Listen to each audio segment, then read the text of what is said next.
Okay, over to you, Cecilia. Thank you. Just a quick announcement. Next week, Saturday class is pushed to Sunday because there's a retreat here, Chatamalo, on Saturday. Full day retreat, right? Yeah. And so our class kena langgar. And you always give way to Sangha and you always give way to Dhamma retreat. So never mind lah, huh? Is that okay? Okay, not okay, so like that, lor. not as if you have a choice, right? Huh? Same time, same time. But next week, I must warn you, the class next week is long. In fact, all the classes this term will run over. Will. And it will run over because unlike last term, I spread it out a little bit. This term, I can't.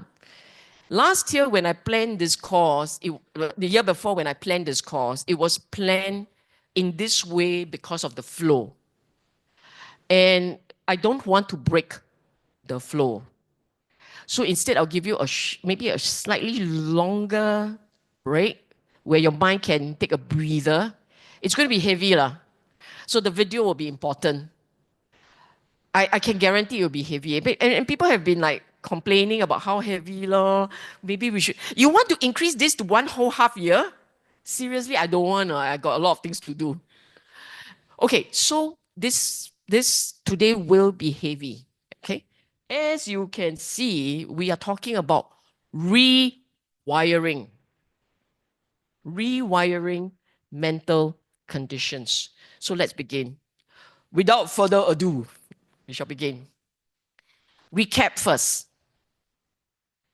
Because it's been what, how many months? 2 months. 2.5 months. Let's recap first. What did we learn last term? On a scale of, I don't need you to answer me. I want you to just be honest. On a scale of 1 to 5. 5 is, I just revised your class last night. And I read the notes last night. Or I have been keeping in touch with the Dhamma for the past 2 and I don't know how many months. And therefore, I remember everything. I don't need you to answer. I just need you to be honest. So that's a 5. 1 is, last term say what, huh? So that's a 1, okay? How many will say I'm a 5? I have no doubt. 5 means you remember, you have been revising, you've been keeping contact, and I have no doubt you are a 5. I'm just surprised some others are not 5. What about a 4? Huh? 3. Starting to feel better already. 2? Oh, very good, very good. You just like that, lor, okay? I won't even ask 1, right? I'll be so sad, I don't want to see. I also don't want to embarrass you, lah, huh? Okay, so the rest of you 1, huh? Now, we'll recap. So for those of you who have kept in touch, the recapping will be a breeze. But if you find that the recap is not consistent with what you've been reading, either you wrong or I wrong, okay? First, I need you to understand this.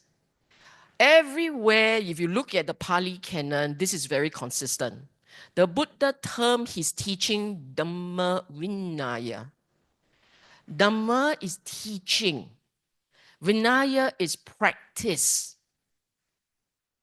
If you find all this while you have only been going after teaching, and Vinaya is once a year go for retreat type, executive retreat by Ajahn Brahm type, right? Your Vinaya and your Dhamma is lopsided. Can you see that? Dhamma is teaching, which may or may not even be complete. And your Vinaya is once a year executive retreat, only the first half, not even the second half type. It's so lopsided, you really baikaf. Okay, it's deliberate.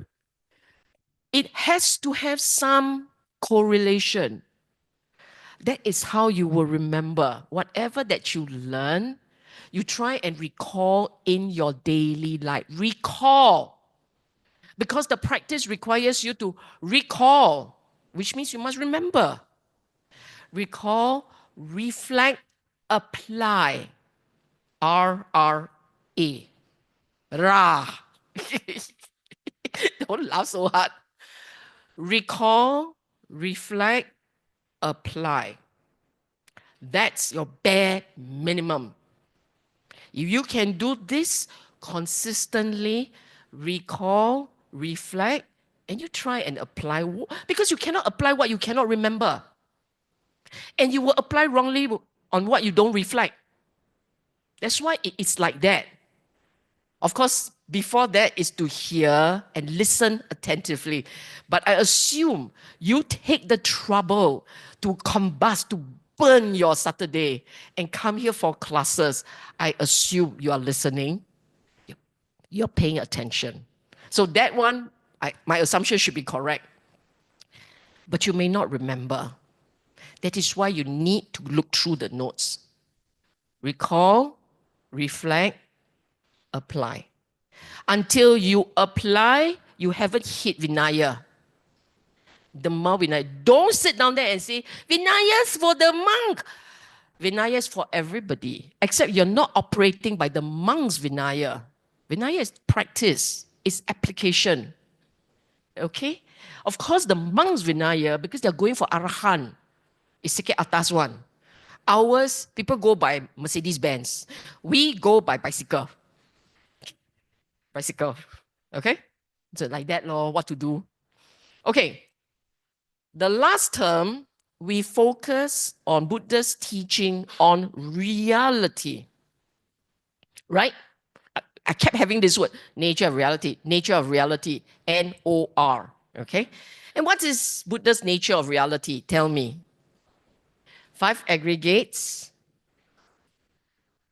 Tilakana of the 5 aggregates or the 6 sense bases. You must remember that. Because when you apply, you remember tilakana, the impermanence of the aggregates of the sense bases. Impermanence is not you wait for someone to die and then you reflect on impermanence. Impermanence really goes down to your daily life, your feeling that surges up, the feeling that surges up because you remember something, because you see something, because you hear something. That feeling, look at it, it fades. The perception, your judgment, your judging instinct, your critical instincts, you look at something, you conclude. That conclusion, it must strike you at some point that it is dependently a reason. It comes and it goes. One day you judge someone, I like him, he's nice. Another day, because of something he said, you went, I don't like him, he's not nice. Is he nice or not nice? Depends on your mood. And we know how impermanent moods are. Can you see that? One day you say, my husband best, my wife lovely. Another day, why I married this man? What's wrong with her? One day, my son beautiful, my child lovely. Another day, you know, it's better to give birth to char siu. It's a Cantonese swearing word, right? To give birth to char siu better than giving birth to him. Why like that? Why like that? Obviously not Ang Mo idiom. Why like that? Because of your moods. And we know how impermanent moods are. So imagine you are concluding and you're judging based on moods, how dangerous it is. And because of your mood, because of your judging, it has an ambience effect. Yes? Meaning your mood can spoil you the whole day. It's an ambience effect. That is your vijnana lah, your experience. And how do you narrate? How do you talk? Based on your mood, right? Not happy, I don't like him. I think he looks funny. His dressing also so bad. Everything you don't like. You go on and on and on. All these are impermanent. And if you go a bit deeper and you look at all these impermanent nature, that is where you will spot the real meaning, the real meaning of what the Buddha said about dukkha. We always think dukkha means suffering. But if it were only just that, why would the Buddha spend an entire life teaching that? Actually, dukkha is a lot more than that. I will talk about Paticca at the retreat, but not here yet. Okay? Dukkha, what is impermanent is dukkha. You get these two right, you get the understanding straight, is when you begin to taste, have a real appreciation of anatta. Anatta, soullessness, substancelessness, essenceless. Anatta cannot be reasoned. It's experiential. The only way you can reason it is reason it in a very superficial way is through anicca and dukkha. That's the other way is not to reason but to understand and to see, and that is through Paticca. But that one doesn't come in until you can understand this part. So it's not because I don't want to teach, it's because I don't be exasperated. Because you start reasoning, and once you start reasoning, we can get it wrong. Okay, so we just leave that aside first. Now, so last term, we focused on his teaching on reality. Okay, why was he talking so much about reality? Because our regular mind has a problem. Our regular mind, all of us, until you are enlightened completely, it is flawed, which is moha. And its view is wrong, which is avidya. That's the difference. Avidya is about the view, wrong view. And what is wrong view is really your baseline lens. What I call sanya. You remember sanya? Sanya is baseline. Your assumptions, your prejudices, your conclusions, your reasoned conclusion. That's your sanya. It falls into the category of the sanya. And our sanya sits on wrong view. Why? Let's recap. Our sanya assumes a certain degree of permanence. Yes? We went through that. Nobody goes to bed saying, tomorrow I die. No need tomorrow. Tonight I die. Nobody goes to bed like that. That's already a wrong view. Then you say, but that's normal. The regular mind has wrong view. Then you say, yeah, but then how else you live? If you were to see every death round every corner, you will suffer. Didn't your Buddha say? Anicca leads to dukkha. Can you see that now? If you have been diagnosed with end-stage cancer or end-stage anything, you only have months left. Better still, weeks left. Even better, days left. You are on death row. But you're on death row. Okay? And you really have days left. Can you imagine how painful that life is? Just end stage, don't know when end stage is already very painful for you and for everyone around you, because that is when you get so close to death. Death essentially squats with you. Straight away you see this. Anicca, dukkha. Is because we are deluded on a regular basis, on a la-la land. Every day we're living in a la-la land. Because of that, we don't see death. You don't see death. You have dreams and hopes for sukha. The reason why you don't see dukkha is because we are so busy constructing, planning for sukha. Our sukha is built on construction. Agree? If let's say you know someone is going to leave you tonight, you're going to go to the airport and, oh boy. You're very sad, right? What do? Plan when we're going to meet again. And then we will just hinge on that assumption we'll meet again. The plane can come down lah, but that's irrelevant lah. Because we're in our planning cannot be so scary, right? Our planning must be nice lah.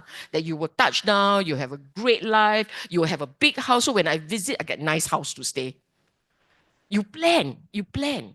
So planning always sits on dreams, constructed hope. Therefore, delusion. You want to see people want to see you or not? Delusion. Okay, I'm just being rude lah. Okay, so can you see how the regular mind is flawed and the views are wrong? And subconsciously, so this is two parts. You may think that 1 and 2 are together. They are linked, but they are actually two parts. Okay, there are two parts. That's why the Buddha's words were shrouded by ignorance, fettered by craving. They are actually two parts. Shrouded by ignorance, I just covered. Okay, I just covered that.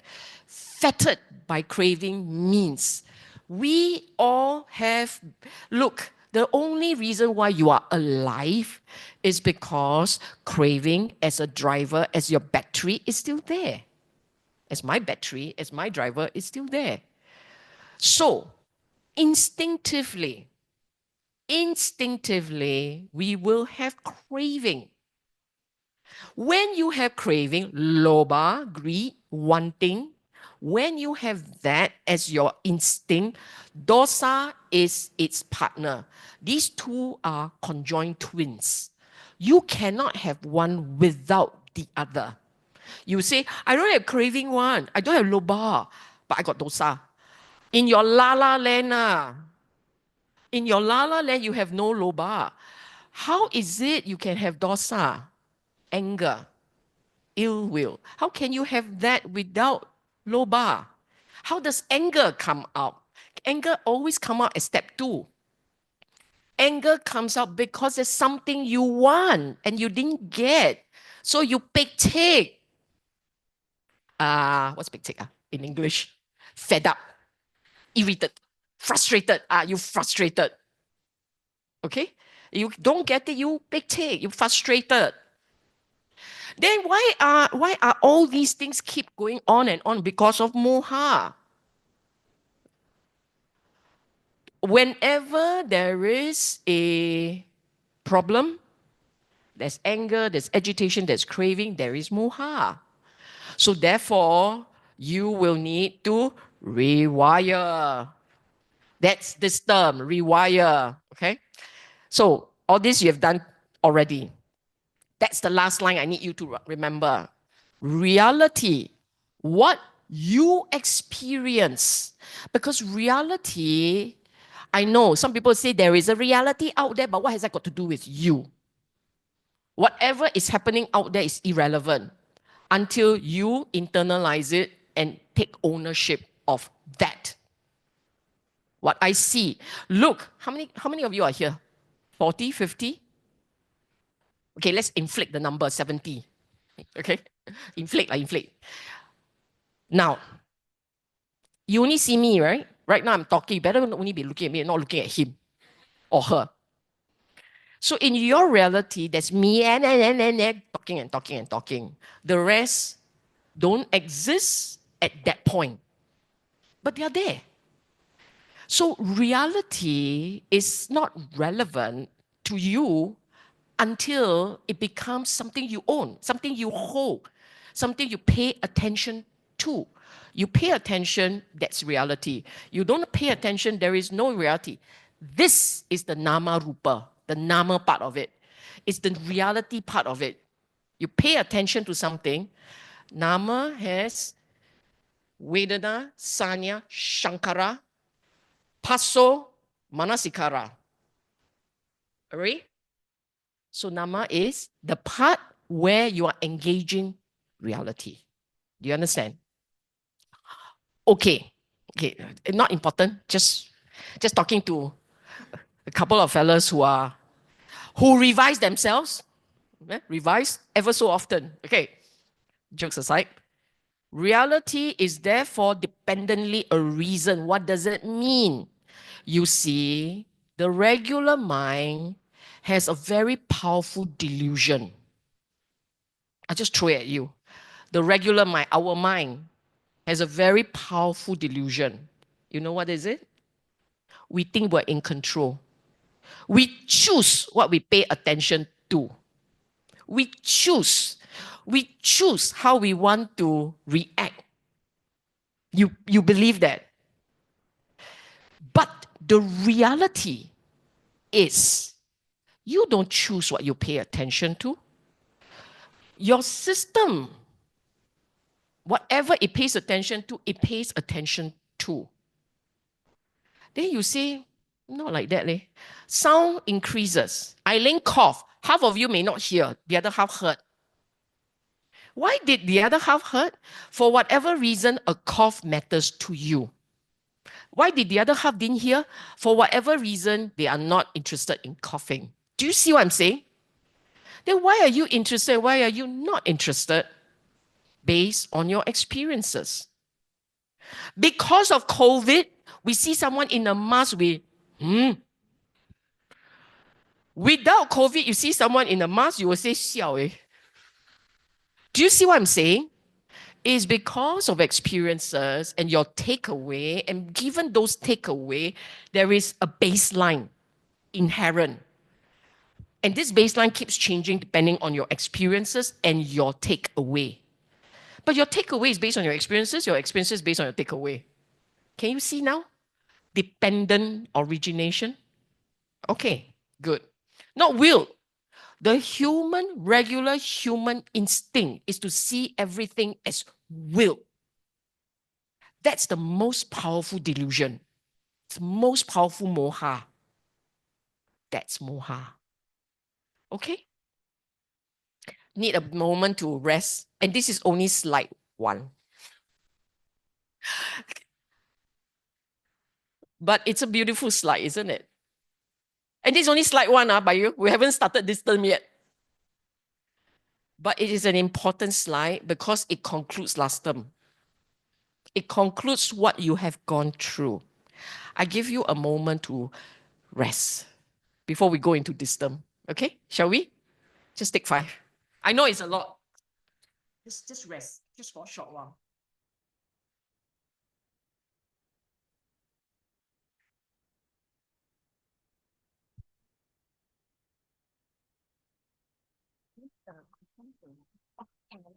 Great idea. Thank you so much.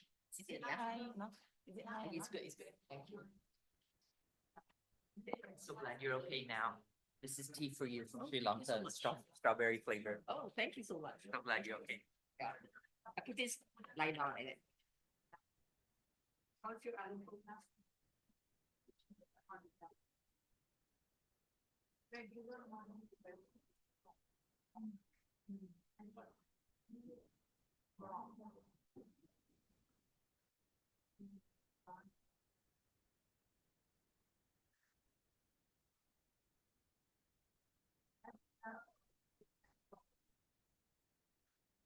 I've decided that we have to go at a pace you can learn. No point me hurrying. Right? Because the more we capture, right? Then have to move. The mind cannot. I sleep so well, my mind cannot flow. I have to run as fast as the mind flows. Yeah, they are recording it, so it's very safe. Okay, we are good. Shall we start again? We are good. There's someone in the back. Oh, okay. So far, so good, everyone. Okay. We have is that a brother or sister at the back? Guy, brother at the back. See, my reality has no, it's a bit off. I don't remember faces. Oh, okay, that's not a guy. June is,你看到人無，還是看到什麼？ There's one more. Oh, why? Okay. Okay lah. More than one. I thought it's necessary to connect this term to the last term because there's just so much we covered. And I am aware that for some of you, this is new. And because it's new, it gets a bit harder. Two more. I just run. Okay. Never mind. It's taped, recorded. This term, we are going to focus on what, why, how to change the mental states. You see, you remember what I said in the last round? I said, the last slide, just the previous slide, I said, you are conditions, right? You are essentially conditions. Your conditions have led to you being this pattern. What you are, who you are, why you behave like this, and so on, is the result of all the conditionings and the takeaway. At a point when you don't understand the Dhamma, you just let your system run wild. No control on. You want, you chase, you take, you cry, you resent, no control. You just like, whatever the moods take you, whatever your sanya takes you, your assumptions takes you. Agree? But we know what that gets us. Dukkha. A lot of us are here because we are facing dukkha, others are facing dukkha, or we're wiser than others. Learn dukkha the last life, this life must come back, no choice. Okay? Now, conditions means the conditional states, mental states of your mind. Some of us have deeper sense of insecurity. Our reaction is to want to control. Some of us have deeper sense of insecurity. The result is you try to flatter. You try to make friends with everyone. Some of us with the same degree of insecurity, we choose to live in a forest somewhere, don't want to see the world. Because see no one, not pain, not hurt by anyone. You see what I'm saying? Our response to the same, just one mental state. Our response is all different based on your habits, your instincts, and so on. Now, the Buddha is saying, or was saying, there will be a set of mental conditions that will be able, when you have them aligned, they will take you to Nibbana. You don't have these sets of condition, you'll go Nibbana like that, not like that. So it boils down to recognizing what those mental states are. Why are they important? How do you cultivate them? It boils down to that. When we use the word Dhamma practice, straight away you must think of three things. Panya, Sila, Samadhi. Panya, wisdom, Sila, morality, Samadhi, stillness. But if you unpack this Panya, Sila, Samadhi, Panya, wisdom, it means knowledge, it means understanding, it means looking out for certain things so that you have experiential feel of nature of reality. Sila, you all see Sila no up. Okay, a lot of people see Sila no up. That's the one. That Sila is the one. Those mental states that you talk about, so necessary, a lot of them belongs into the Sila category. From patience to kindness. Ajahn Brahmali's famous one is be kind, be kind. To, then you say precept, baseline. Like start point. Like when you run on the track, you go on a track, and you want to hit the goal bar, the finishing line, you have to start at the and then you start running. That's precept at that level. After that, it's gradually purifying mind.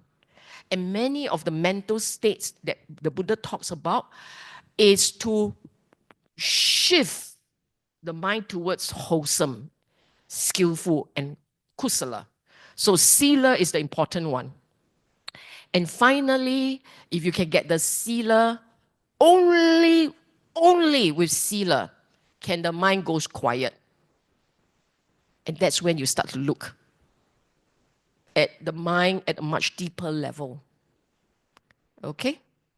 And so we will have to identify the mental states essential for spiritual awakening. You must know those by heart. You don't like, which one, Which one? The first three you must know, Panya Sila Samadhi. But there's one set. There are many more, okay? Explain how these mental states support awakening, and finally know how to cultivate. Okay, now, this is what we're going to do. I want, let's do this one. 5 minutes, it is for you to rest and talk. Very quickly, maybe no need partner, just hang around each other. And why is our reality distorted? I ask you this question. Why is it's distorted? Why can't we see reality? Why? Hello? Why? Why is your reality distorted? Biasness, yes, absolutely. Not mindful, very good. Any more? Not mindful, absolutely. Okay, let me ask you. Okay, I ask you now. Suppose let's say you're very mindful, but you don't have the Dhamma. Can still see reality or not?对了, absolutely. No, I'm serious. If you have mindfulness, you go for one of those MBSR thing, okay? You practice until now you are a trainer yourself. You should give you a certificate, you can go and train others, right? Can you still see reality? Why leh? Delusion, well said. Absolutely. That's why I always tell people, you go for a retreat, you know Dhamma or not? You don't know Dhamma, you go for a retreat. You think you'll be enlightened? If you can, then you're Buddha. Because you don't need his teaching to be enlightened. That's why I say that. I'm not laughing at you. I'm just saying the reality of our minds are such.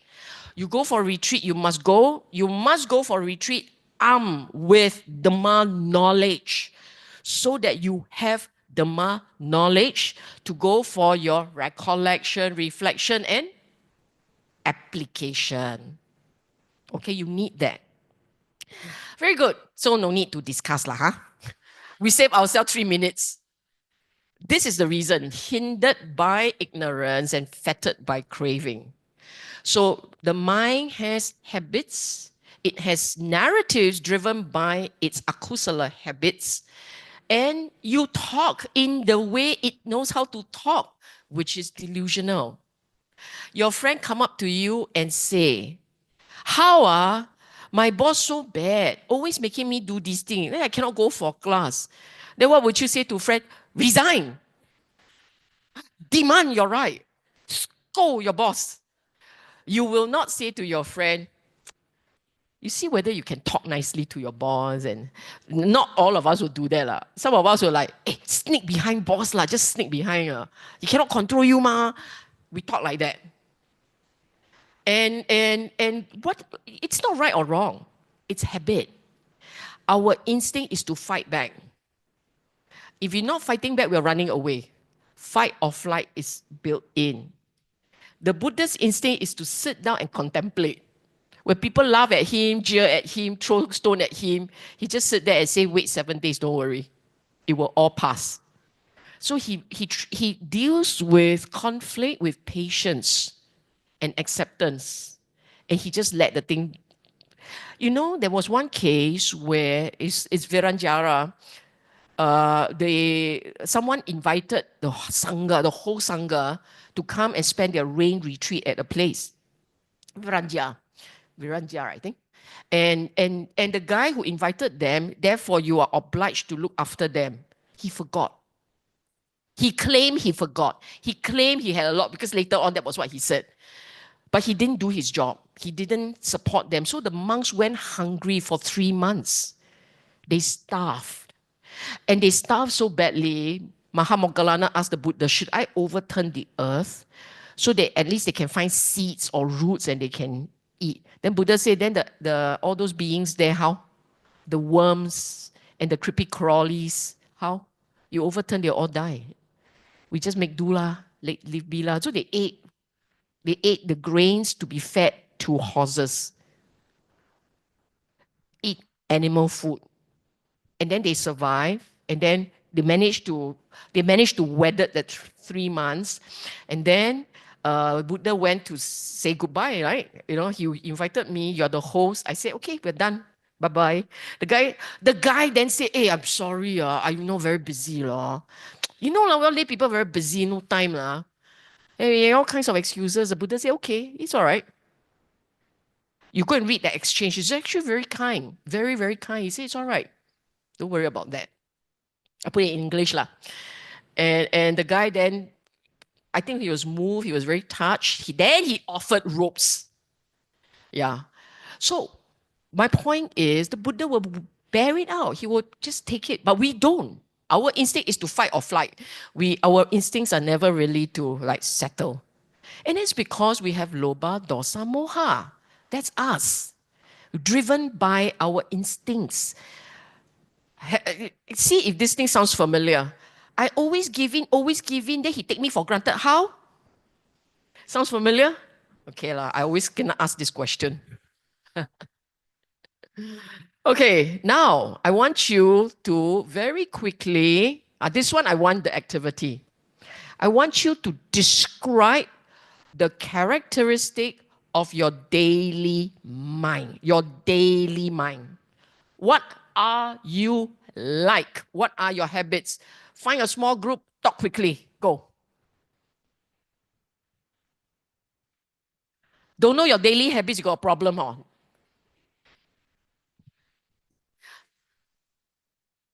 Every group give me one answer.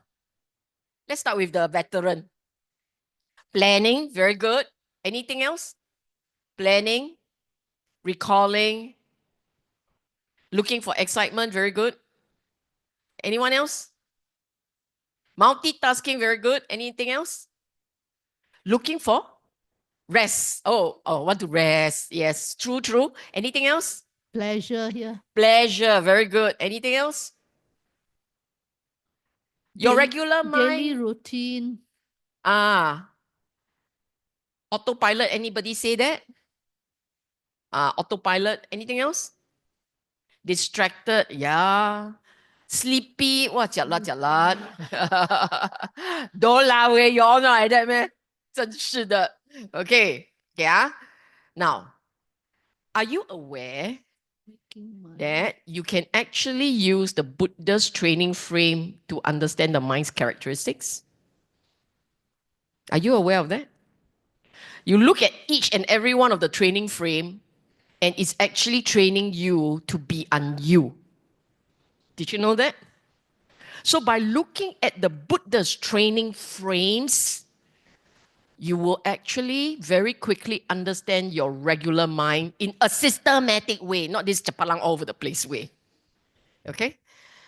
So, for instance, just a simple one, Panya Sila Samadhi, right? That's the simple one that we all know. There's a training frame. These are called training frames. Okay? Panya, you got wisdom or no wisdom? Your regular life. Regular life is usually moha and avijja, right? You want to do, you do. You don't really care. So, Panya off, right? Sila or not sila? I try to observe the 5 precepts. I try. If you are just trying to do the 5 precepts, you know how jialat you are? Okay, you don't qualify to call yourself, I'm a practitioner of the 5 precepts. Okay? Samadhi or no samadhi? No samadhi. Autopilot, mindless, all over the place. Want to sit 5 minutes also he chuan. Training frame done. Can you see that? So what I'm telling you is all his training frames are about the mind. Addressing your mind's fundamental problems. All the training frame. You just look at it and you know he's talking about the regular mind. Okay? Now, I'm going to use one of the frames to explain your regular mind. You tell me whether you agree or not, and then at the end of it, you tell me which training frame this is. Okay? Your typical mind is all over the place, agree? Mindless as opposed to mindful.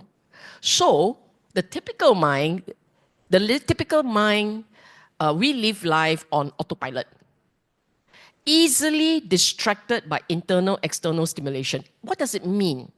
A sound, tung, a sight, tung, ugly sight, tung, pretty sight, tung, average sight. Average is everyone, nothing so tung about, right? Smell must be strong. The mind is not like that. It catches all the time. And why is it going? So here I say, constantly seeking new pleasure and delight. Then you say, pain also. Yeah. You seek pleasure. You want to avoid pain. That's embedded there lah. Or mental object, thinking. You're thinking. Who thinks of this morning I brushed teeth? Nobody. But you will think of a joke, you will think of a pain, you think of someone that reminds you, someone positives or someone negative. I ask you all this. It's a cute little survey, okay? I want you to scan your mind very quickly.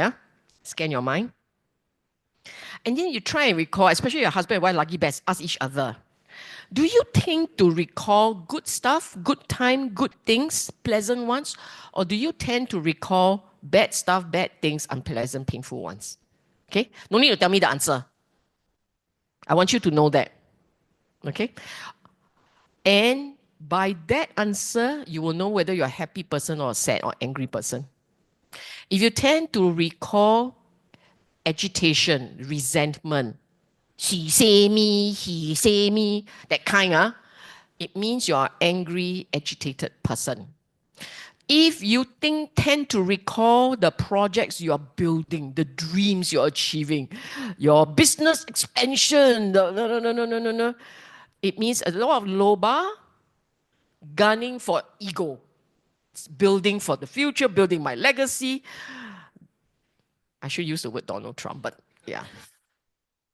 But you know what I mean. No, what you tend to recall and then you proceed to think about, it reflects a lot about your character, your tendencies, okay? And if your tendencies, that's why I don't want to know. I don't want to know your mind. I'm just telling you, this is how you know your own mind, okay? And the mind doesn't steady in the moment. It doesn't like the current moment. So boring. Just brushing teeth, so boring. Or washing face, so boring. Mindful driving, so boring. Better to think about something, okay? And your multitask is there also. Focus, therefore, for most people needs effort, okay? Now, a Dhamma construction. When you think of something, do you immediately think of it in the framework of the Dhamma? Or do you just carry on the narrative as per normal? If you say, what is Dhamma construction? What is Dhamma? Well, if you think of something and straight away you're looking at impermanence, looking at how this craving brings dukkha, that's Dhamma. If you recall and then you say, how does that fit into the 5 aggregates? Or how does that fit into the nivaranas? That's Dhamma. If you think and go, what should I do today? Where should I go after this? After class, what should I do? I think she's going to end late. I better call people. All these are Dhamma. This is not Dhamma related, okay? Not Dhamma related. Internal, so I say it's a very rich internal dialogue on random object that catches your fancies. True? Describe you to the teeth? Don't shy lah. I know lah. Now, where do you put your effort? Chasing. You also have a lot of effort, Some people effort is all about making the perfect cup of coffee. The precise cup of coffee. Or it's your effort. Where do you place it? That will then tell you how far or how near you are on the Dhamma practice towards the Dhamma, the spirituality. Where you are on that space. And you're always chasing, and you're always chasing. And if you ever pause, it's between two chases. So therefore, your mind is never at peace. It's always twirling and swinging and swerving and all over the place. Okay? I go on. Agree? You always have views. You always have your own views and you are not always partial. Partial means you have preferences. Equanimity means you have no preferences. That's the difference. We always are partial. We always have ideas and views and dreams and criticism, which we cast as good for you. Our comments are good for you, for your own good. We cast it that way. And so because of that, because of number 5, 1, 2, 3, 4, 5, our mind is always chasing and running and it cannot settle properly. When the mind cannot settle, it cannot see its true nature. Okay? So what's this frame I'm using? 7 factors of enlightenment.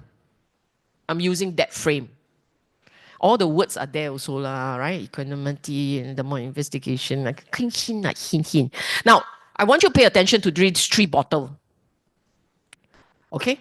Let me explain. And if this can become part of your life, it will be helpful. Your mind is like that glass, number 1 glass, which is darker shade.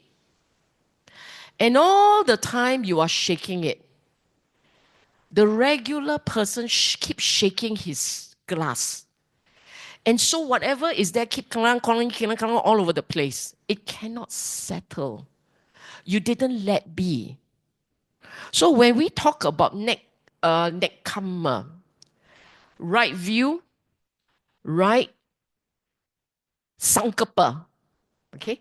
Right, so your Eightfold Path, right view, samadhi, right sankappa, thought, intention, leaning, okay. That part, the very first of that says nekkhamma, which is renunciation. It's translated as renunciation. Actually, it means putting down. Putting down. Stop shaking. Stop stirring. That's what it means. Someone talk to you and complain about something. Instead of reacting, you allow that complaint to settle. If you think about the complaint and you react to the complaint, you are shaking it. Then you say, am I not supposed to deal with it? Depends. When you deal with something, there has to be a reason. The Buddha had to deal. Have you all read the Vinaya books translated by Ajahn Brahmali? So beautiful. It's on Sutta Central. Everybody go and download and read. It's so fun to read. You want to see complaint, you should read the book, the monastic rules. The reason why there's so many rules is because so many people complain. The more complain, the more rules. Because people complain about his monks. Your monk did this, your monk eat curry like that, your monk do this, that. Then he has to set a rule. But then you say Buddha also react, ma? Yes. Because his reaction is because he doesn't want people to lose faith. You come online to learn, you call yourself a practitioner, and they call themselves monks. Then you behave like that, every one of you look like, I don't want to join this one. I don't want to learn. He doesn't want to disgrace the Ma. He was protecting the Ma. So he reacted. What are you protecting? Dhamma? You're protecting yourself. You're protecting your peace of mind. You're protecting you, your interests. So those no need to shake so hard. Sometimes can let it rest. Sometimes. You wait for the mood to change, you'll be okay. Do you understand? Okay? So, nekkhamma, putting down, is all about not shaking. But it is done with understanding, not without understanding. It is to recognize that when people react and people act and people do things, they are driven by conditional arisings, feeling, perception, narratives. They are driven by that. So when they are driven by that, you don't have to react to it. You can let it settle first, then talk. Okay? Okay. Lovely. But our mental habits on a regular day, so all those things that I said earlier, they are habits. All those habits then leads you to stay stuck in your ignorance. Your craving keeps you cocoon. Both way, they are the craving because of ignorance, you crave. Because of craving, you stay ignorant. It's spinning that way. That's your samsara. Okay? So, what must you do? You must override, rewrite, override basic operating systems. Your mental states, your mental habits, they are your operating system. The sanya that you have, you hold so dear, those sanya. When I use the word sanya, you all know what it is, huh? This is a class that understands. Very good.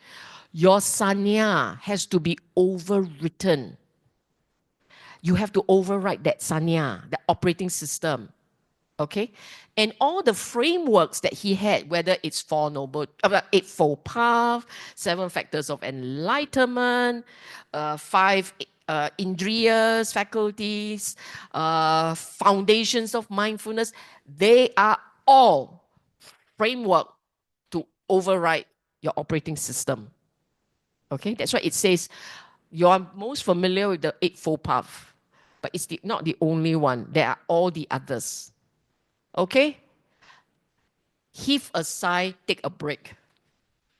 10 minutes? 10 minutes.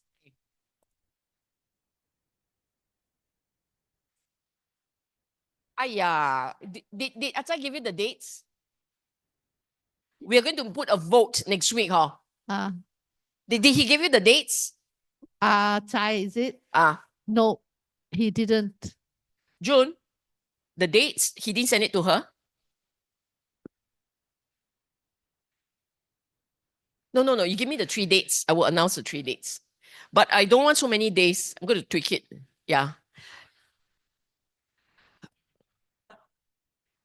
Choose. It's a voting system.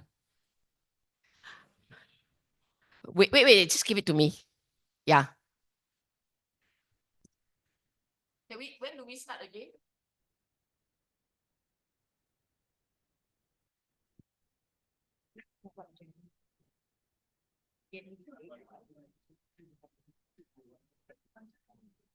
Huh? No,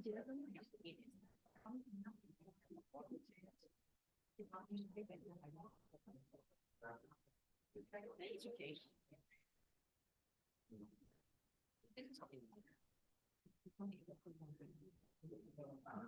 We only have express 2 days.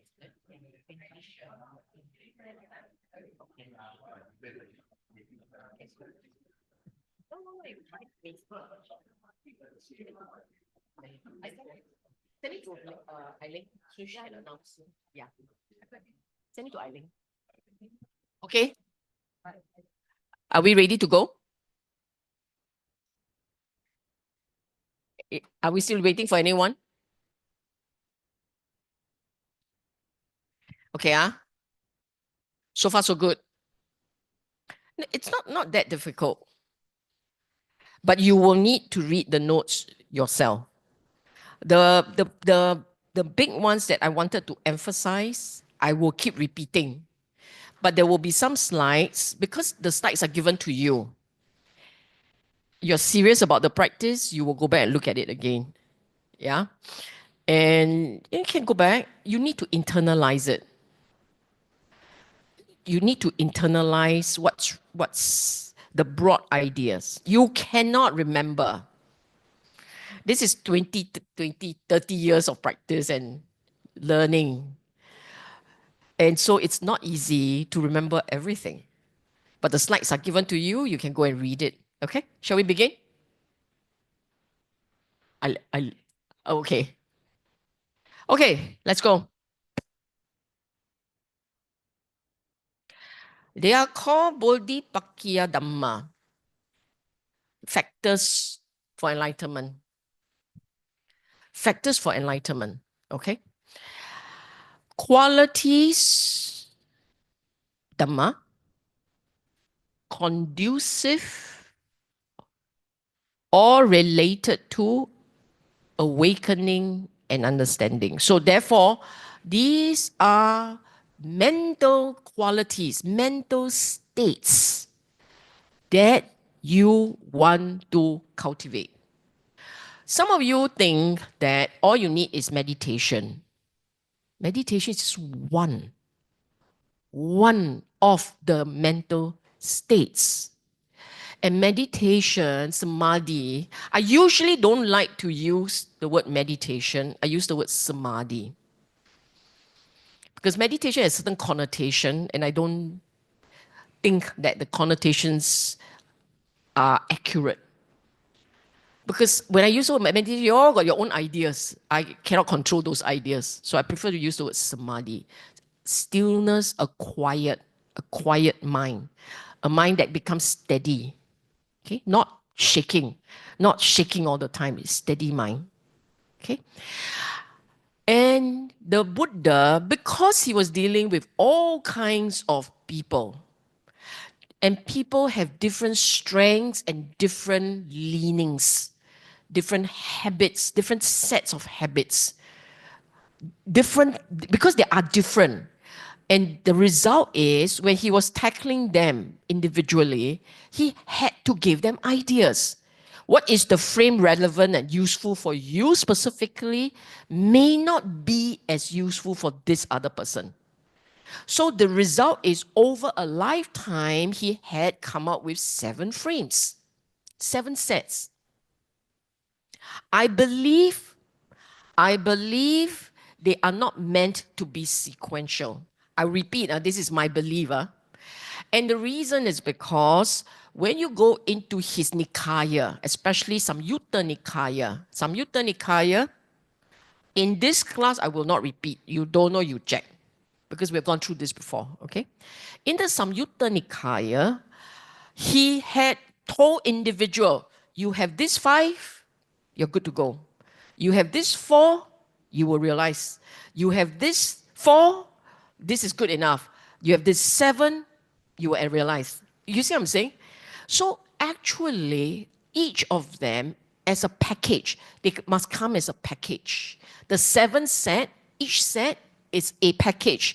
You cannot suka pick one here, pick one there. You think what? Buffet spread, 7 wonders of the world, is it? No, cannot. One set, you choose one set, you have to do all the whole set. Because you're not Buddha, okay? Buddha say must be like that, you must be like that.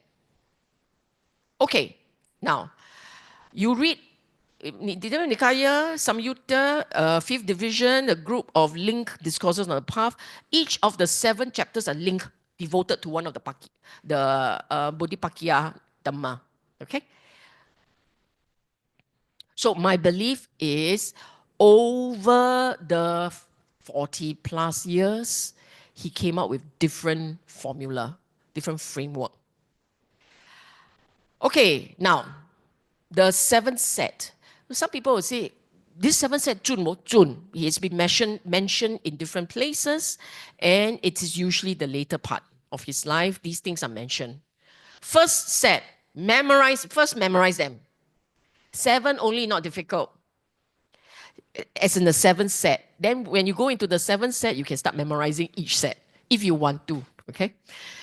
I do it 4, 4, 4, 5, 5, 7, 8. 4, 4, 4, 5, 5, 7, 8. I go that way first. 4 foundations of mindfulness. 4 right efforts, 4 Iddhipada. And Iddhipada has been translated as basis of power, path to power, psychic powers, whatever it is. Pada is path. Iddhi is magical, like psychic.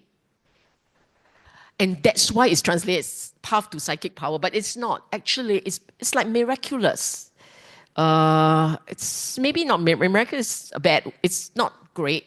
It's marvelous, marvelous power. With a path to this marvelous power, with these 4 mental states, anything is possible. That's what it means. Okay? With these 4 Iddhipada, anything is possible. 5 faculties and 5 powers, they are identical. One is the doorway, the other it has been cultivated to a very significant degree. These mental states becomes powerful. 7 factors of enlightenment and the Eightfold Path, which everyone here know by heart. Okay? I will go into each one. Now, please remember this. I'm going to introduce one sutta coming up next, which will then explain what I've been saying again and again. When a monk is not committed to development, they might wish, if only my mind were free from the defilements by not grasping. In other words, this individual, these monks, you may say, I wish I'm more sila. I wish I have got no defilements. Even so, you can wish all you want, you can will all you want. Your mind will not be. Even so, their mind is not freed from defilements. Not freed from defilements. Why is that? You should say it's because they're underdeveloped. Sorry, they're undeveloped. Undeveloped in what? Undeveloped in the 4 kinds of mindfulness, the 4 right effort, the 4 bases of psychic powers, the 5 faculties, the 5 powers, the 7 factors of awakening factors of Noble Eightfold Path. In other words, when your mind does not have these mental states, you can forget about breaking free from the defilements. It won't happen. This sutta is very cute. AN 7.71. If you go into the sutta and read, it's not just this portion. You go into the sutta and you read, and it goes into the detail. And why the chicken and the egg is because he said when the hen wants to hatch the egg, the hen doesn't spend its time grumbling at the egg. Why are you taking so long? You quickly hatch, can or not? Your mother got a lot of things to do, you know. The hen doesn't have to do that. The hen just have to set the condition and the eggs will hatch. The correct length of incubation period, the correct degree of body warmth, and it can happen. That is why human also can hatch eggs. They say, how? Because it creates the box that delivers the right body temperature and the same period of incubation, and the egg will come, the eggs will hatch, the chick will come and say, where is mom? Not there. Because it will hatch by a box. It's very sad, but it's essentially conditioned. But Buddha time don't have that box, you see. Buddha time, you will need the hen to do the job. Why? When the Buddha talks about awakening, you please remember this. Not sure if you all have noticed it. When the Buddha talks about awakening, he always used forces of nature. The stream, right? The stream, that famous one. The tree that lean in a certain way. It's all nature. And now the hand. He never used man, not will. He used nature to explain that awakening is not will. It's not just effort. I read, I dissect. The other conditions have to be there. One is not enough. I read until I get PhD, I will not be enlightened. One is not enough. You need the mental states and the whole works. So no shortcut. Got shortcut if your predecessors have done all the work. Then this life is ta-da, see Buddha, ta-da, hear Dhamma, ta-da, tum. Then you say, wow, how come you're so easy? Because many of them did the job already. So all he's waiting for is the right key. And the mind is enlightened. The rest of us didn't happen, right? Didn't happen. So we got to do it the hard way. We have to do it the row your boat way. Gently down the stream. Yeah, gently, okay? Gently. Okay. Now, here we can go a bit faster. You're familiar with the Eightfold Path. You know the 3 pillars. Now my question is, why is it called the middle path? It's balance. Very good. It's a good answer. Anything else?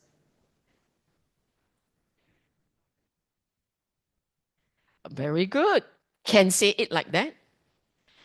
I will offer another view. I offer it only. Their answers are actually very good.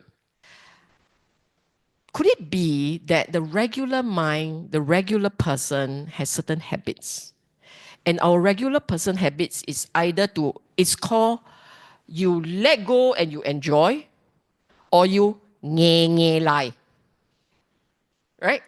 Nge lai means you forcefully try. You see, the local word sometimes is so much better, isn't it? I mean, nge lai is so much nicer than forcefully try.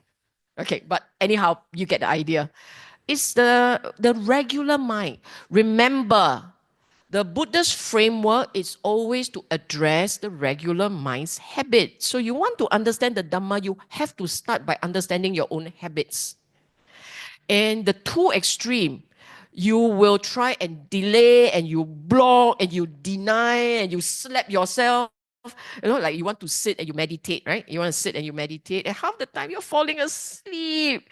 And then you like, like wash your face, pong a bit, and try again, right? Actually, you know, that was supposed to be helpful. It can help. It can help. So cannot say cannot help. It can help. But you missed out one important part, which is sila.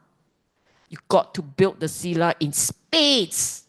When the sila is strong, your mind will be light. When your mind is light, even though you're sleepy, the mind wants to stay still. It will still be like that. That's a very good example of middle path. You don't slap yourself. You don't indulge and go and sleep. You need to understand the condition. You set the condition and the samadhi comes naturally. That's middle path. Don't give in. It's not about denying and it's not and slapping yourself. Neither is it about giving in. It's about understanding what needs to be done and strike the correct balance. Strike that and you would be able to do it. Okay? So the moral of the story about the Eightfold Path is you have to have wisdom. You have to know what you are doing, why you are doing it, how to do it right. It starts with wisdom. Okay? I repeat, the moral of the story here is it starts with wisdom. You got to know what you are doing. Why is it like that? And how to get it right. Don't be caught up in steps. Before I sit, I have to do this. I need to bow to the Buddha. I need to chant the thing. Then I sit. Yes, it can work, but know what you're doing. You are cultivating faith. You're bringing that up. You're helping your mind to go soft and have some joy. For those of you with a lot of faith, you bow before the Buddha, your mind goes straight. And so for you, it works. Then you don't go and tell the next one who has no faith, and you tell this fella, I tell you, all you need to do is bow. 一拜不够, bow 3拜. Not time, not enough, do 3 times. Then you still don't feel joy, bow 7 times. You know what? Just full body bow. Then the poor fella say, you're teaching me nonsense, it doesn't work. Then you say to the fella, it always works for me. I think your faith not enough. Exactly. That's why it doesn't work. Do you understand? But when you know what you are doing, you can tweak for people. You understand that absolute necessity is joy. But the joy that does not come from playing computer game and trashing your opponent, no. It is a joy that comes from letting go. It is a joy that comes from loving others, embracing others. So you got to figure out how to get that joy up. With wisdom, with understanding, you know what to do. Without wisdom, without understanding, you will lie. Do all kinds of funny things. Then you will go from one teacher to another, and then you will be writing off the teacher. This one no good. Cannot even do 1 hour. This one no good. Cannot even do half hour. Okay? Okay, I understand, huh? Okay, now let's go. Wisdom. Need a break? Okay, we continue. Continue. Okay. Samadhi. I will give you extra mark if you do it in Pali. Samadhi. Why Pali? Because the word ditti is very special. And when you try and translate into English, it falls into the trap of wearing a cloak or a clothes that don't fit well. It doesn't quite carry it right. Ditti specifically is because it comes from the word to see. So there is that see, seeing. Then you say right seeing, like a bit off leh. No, it's seeing, and then it causes you to form an understanding. Right understanding. And then from that understanding that you have, it becomes your baseline. It becomes a view. So why don't we just start with view? But you see, the view, the English word view, feels a bit lacking, right? I mean, view can be without understanding, ma. Can you see that? So therefore, it's all of the above law. It's how you see the world, how you understand the world, how do you perceive the world, the assumptions that you make about the world, your biases about the world, they all come under ditti. It's very rich. This essentially is sanya. That's why I kept saying, samadhi is sanya. Then you say, why Buddha never say sama sanya? If he says sama sanya, we all got problem. Because he's going for a specific kind of sanya. It's the sanya that pertains to the Four Noble Truths. So he calls it ditti. The ancient fellow will straight away understand what he is. It's the modern one with the speak English one that got problem. Okay? That's why sometimes it's philosophy. Philosophy is also ditti. Philosophical outlook, outlook, perspective, they are all ditti. All of them are ditti. Now, do you understand? You get this wrong, your entire journey is off. This is like the GPS, but more sikit atas than Google. This is literally your compass in the Dhamma. You get this one wrong, everything is wrong.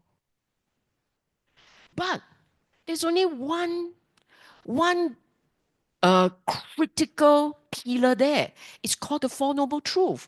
Then you say, what is Four Noble Truths so powerful, so essential? Then, remember my method? Always go back to your regular mind. Your regular mind has assumptions. Okay? Your regular mind has assumptions. And one of its biggest problem, one of its biggest delusion, its biggest delusion is life is good. Then you go, no, we know it's dukkha. No, your baseline life is good. Your baseline, it is a bias. It is an instinct. Because I can put my last dollar, a lot of you are here to learn how to make life better. Right? You're not learning for nibbana, most of you. You're learning so that I don't have so much dukkha. 对不对? Nibbana is a good afterthought. Like who wants extinction, right? Seriously. We just hear, then we kind of tahan at life is good, then poof, like that lor. Agree, right? So therefore, we are still deluded, you see. Then he tries to persuade you. Life is not that great because you die. You grow old, you fall sick, and you die. Then you will say, yeah, but between birth and death, a lot of fun, a lot of fun. A lot of possibility, a lot of hope, a lot, ma. Then die, then never mind, start again. Happy, right? 对不对? So our baseline hasn't changed. You see, she's getting more and more morbid talking about, no, it's reality. Because when we walk with someone to the end, it's very painful. Fortunately, it doesn't happen every day. So if it happens every day, it's super painful. You see what I'm saying? So we have a lot of intermission. Our Dhamma lesson, right, about birth and death is stretched over 80 years. And in between this 80 years, a lot of intermission, a lot of fun. A lot of fun. Then we're like children, I forgot already. Yay, forgot already. Then class over, go out and play, yay. Then come back to class. Then go out and play, yay. That's how we forget. And that's how we see, and we don't want, actually, there is a part in us that don't want to go too deep. On the one hand, we want enlightenment. On the other hand, don't go too deep. Too deep, very dukkha. 对不对? Like that, lor. Then why is this so important? Because the moment you get it, there will be a part of you that then drives you. You see, conditional arising. It will then drive you towards Nibbana. There will be a part of you that will push you that way. So you have to wire yourself differently. You have to deliberately keep recalling it. Therefore, in your daily practice, why do you think you're supposed to look at death contemplation? Why you think he keep asking you to do that? Death contemplation. His monks are contemplate dying in the next moment. We all die 80 years time or 90 years. So that the death contemplation, the decomposition of the body, the 32 parts, what are all these about? It's about shifting our very stubborn mind towards reality. We very happily go, we want to see reality as is. But this guy we don't want to see. We want to see this guy. You understand that? I'm not laughing at you. I'm just telling you the reality of us. And that's why this particular one, you learn nothing today, never mind. You just remember this Four Noble Truths. It's the fundamental principle. Because the regular mind cannot see it, doesn't want to see it, refuse to look at it. Okay? Okay. Now, there is another sutta called Samaditi Sutta, rather long one in Majjhima Nikaya. And in this sutta, there were many more samaditi. There are many more right views. Okay? And this is really good. Wholesome, unwholesome. Remember, a right view is about how the regular mind has wrong view. Understand? I repeat, he has to teach right view because our regular mind habitually sits on wrong view. Michaditi. Our lens is called the myopic corrupted glaucoma lens. Cannot see, blur, everything blur, and see wrongly, okay? Distorted lens. So when he taught right view in this way, you know, all this is to tackle all the problems that we have in daily life. Wholesome, unwholesome. What is wholesome? What is unwholesome? You tell me, you got so particular or not? In your daily life, are you so particular that there is craving arising, there is anger arising? Are you so particular? Not really. Come out, Lord, what to do?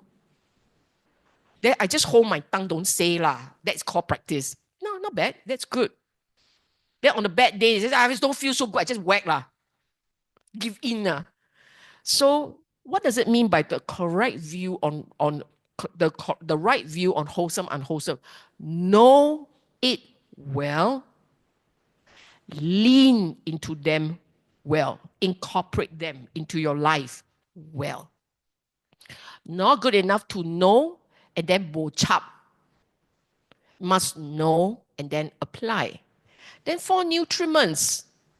Brilliant. These 4 nutriments is really about what feeds life, what keeps life going. I don't go too much into this. I'm just telling you as an example. Food keeps body going. Contact keeps feeling going. Mental convolution keeps consciousness going. Consciousness leads to rebirth. So what keeps life going? These are the 4 nutriments. Okay? And then the 4 noble truths, which you're familiar with. Then comes dependent origination. Now, what is the significance? I'll give you a teaser on this. What is the significance of dependent origination? It's basically working on our assumption that we can control, we can will things. This is how we live our life. Our life, we have an assumption. You don't even have to try. It is like that. We assume, we control. That's why you hold people responsible. Why you always fall asleep when you want to meditate? Why? Why? We hold people responsible as if they can help it. Why you so mean? Always say like that. Why? As if they could help it. They have worked themselves into this pattern, what to do. It has to slowly change, slowly shift. And it will be 2 steps forward, 3 steps backward, or 2 steps forward, 1 step backward type. Reverse, okay? So dependent origination explains that you are a conditional being, and you react in a very conditional way. And if you can understand that very well, you will then understand you are helpless. The will is a sleeping CEO. A CEO got no power one. 挂名 only 挂名. Okay? 挂名 means got designation, wear a badge. That's it. And then the 3 taints. Sensual desire, being, and ignorance. This one would be asavas. Okay? The asavas, taints. Okay. Now, if you have right view, if you are serious about cultivating right view, cultivating it, then this is upstream. It then must flow down to the decisions you're making, ma. That's why this thing comes in, you see. Sankapa. You will see right thought, right intention, leaning. What is Samasankapa? So that these are the translations. These are the different choices of words that people use when they translate this word Sankapa. At the pilgrimage, I actually asked Ajahn Bratmali, how you translate that word? And this is my takeaway from the conversation. Eileen was there, some of you were there. Correct me if I'm casting it a bit off. Sankapa is actually it's still upstream. It's what is your mind inclined towards? But it's intentional. Your mind intentionally inclining towards. The regular mind habit is to hold. You don't believe me? Your Vedana comes up. It is an unpleasant Vedana. You don't want it there, but you still hold, right? You see, got me? I want to eat something. It is loba. I want to eat. Then I eat lah. You want to scold because it's dosa. You want to say. Then there's one part of you training not to say. The other part must say. Otherwise, this person will not learn. It's a saying for his own good. And then you say. Some more say not so nicely. Can you see that? Then you're holding on to your view, you're holding on to your feeling, you're holding on to unwholesome mental states. It's a holding. That's what it means. The regular mind cannot put down. Ideas, you hold. Views, you hold. People you love, you hold. People you don't like, you hold.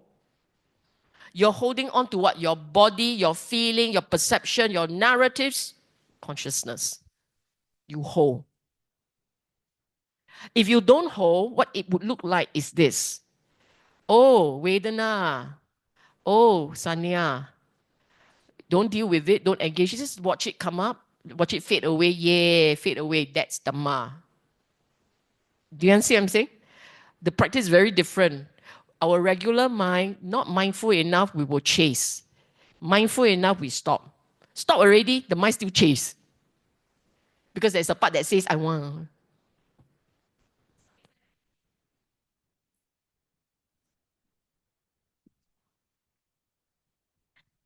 If you have the right view, not have, but if right view is part of your instinct, yes. Right thought is spontaneous.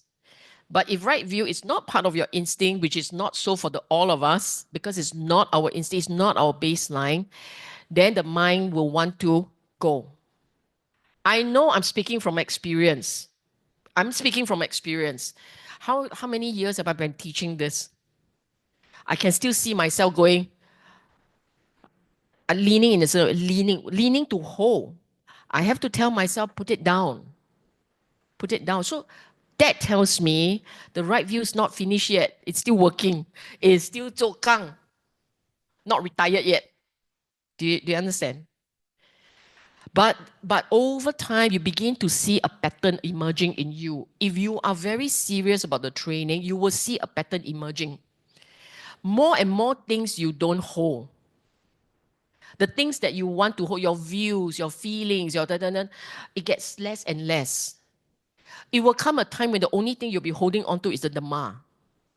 Because you know that one will take you to Nibbana. That's why there's still some holding. But when you get it, you also must let that go because you hold nothing left. That's what he means.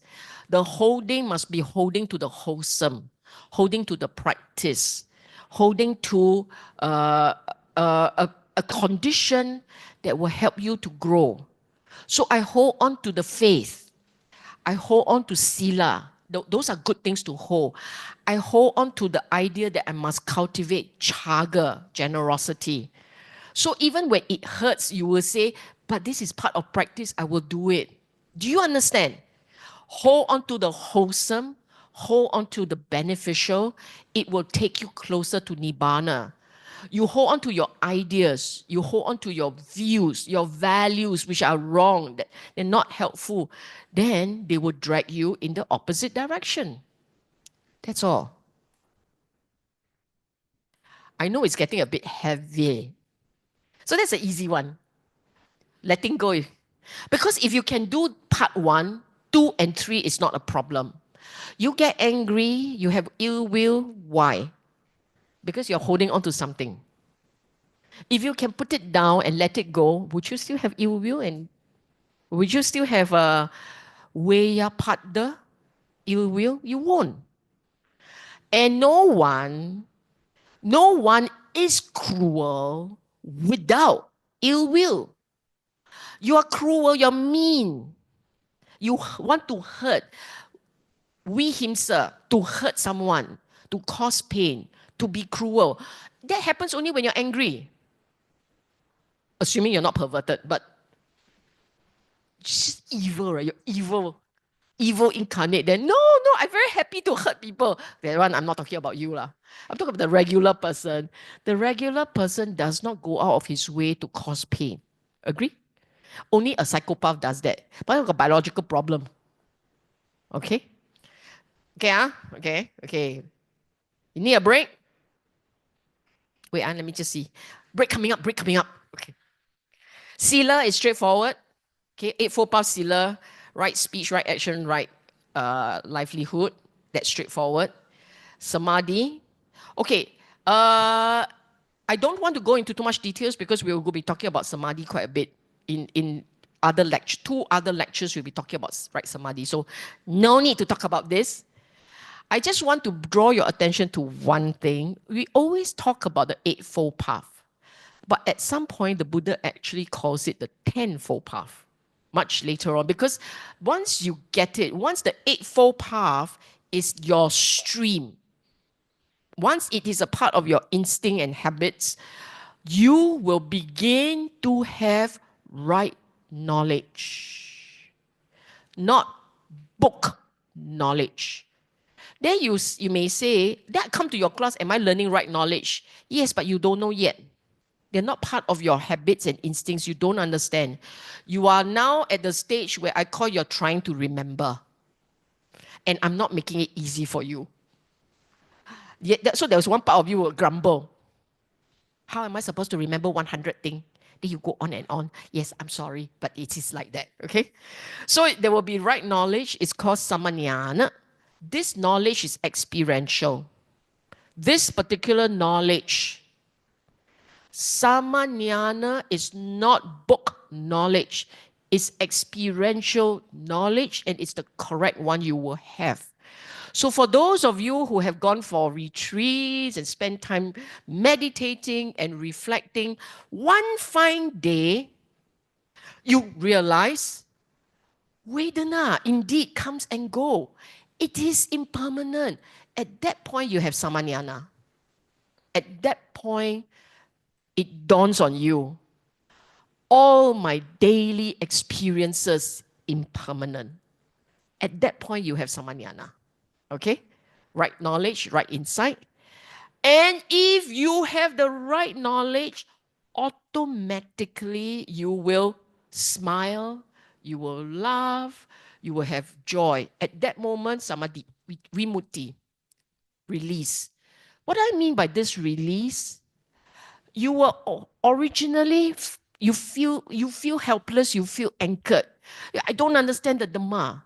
When you have an understanding, at that point, your wanting to know drops. That's why you feel joy. You're released from wanting. If you're enlightened, then you're released from all the one things. But you're released from one. I got it. I get it. I understand. You are at that point experiencing sama vimutti of that particular one thing. Just let go, lor. Okay? Now, finally, last slide before tea break. The Buddha said, you can call, I'll just rephrase him, you can basically call the Noble Eightfold Path the divine vehicle, the vehicle of Dhamma. Because when it's developed and cultivated, develop means it's new, you're bringing it up. Cultivated means you're consolidating, okay? Has as its final goal the removal of lust, hatred, delusion, lobha, dosa, moha. You can cultivate, you can develop and cultivate these mental states well. It will, by themselves, you will find that you are beginning to let go of lobha, dosa, moha. Many people flip it the other way around. I want to let go of lobha, dosa, moha. I want to let this go. I want to do it this way. But that's the chicken, the chicken. Remember the chicken who is negotiating with the eggs? That chicken.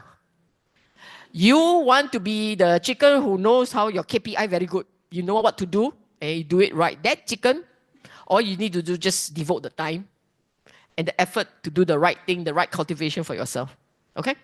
Everybody very tired. I give you a panda. 10 minutes.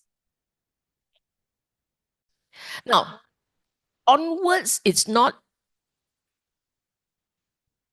too, even though there are many slides, but it's not too heavy because most of the slides, I will tell you to go home and read the slides yourself, simply because we don't have a lot of time to go into the detail. The intent of today's class is to give you an overview on what are the mental states broadly, the mental states you will need. Broadly, okay? It's not intended to go into each frame. So I'm going to introduce all the frames and it will be delivered at train wreck speed.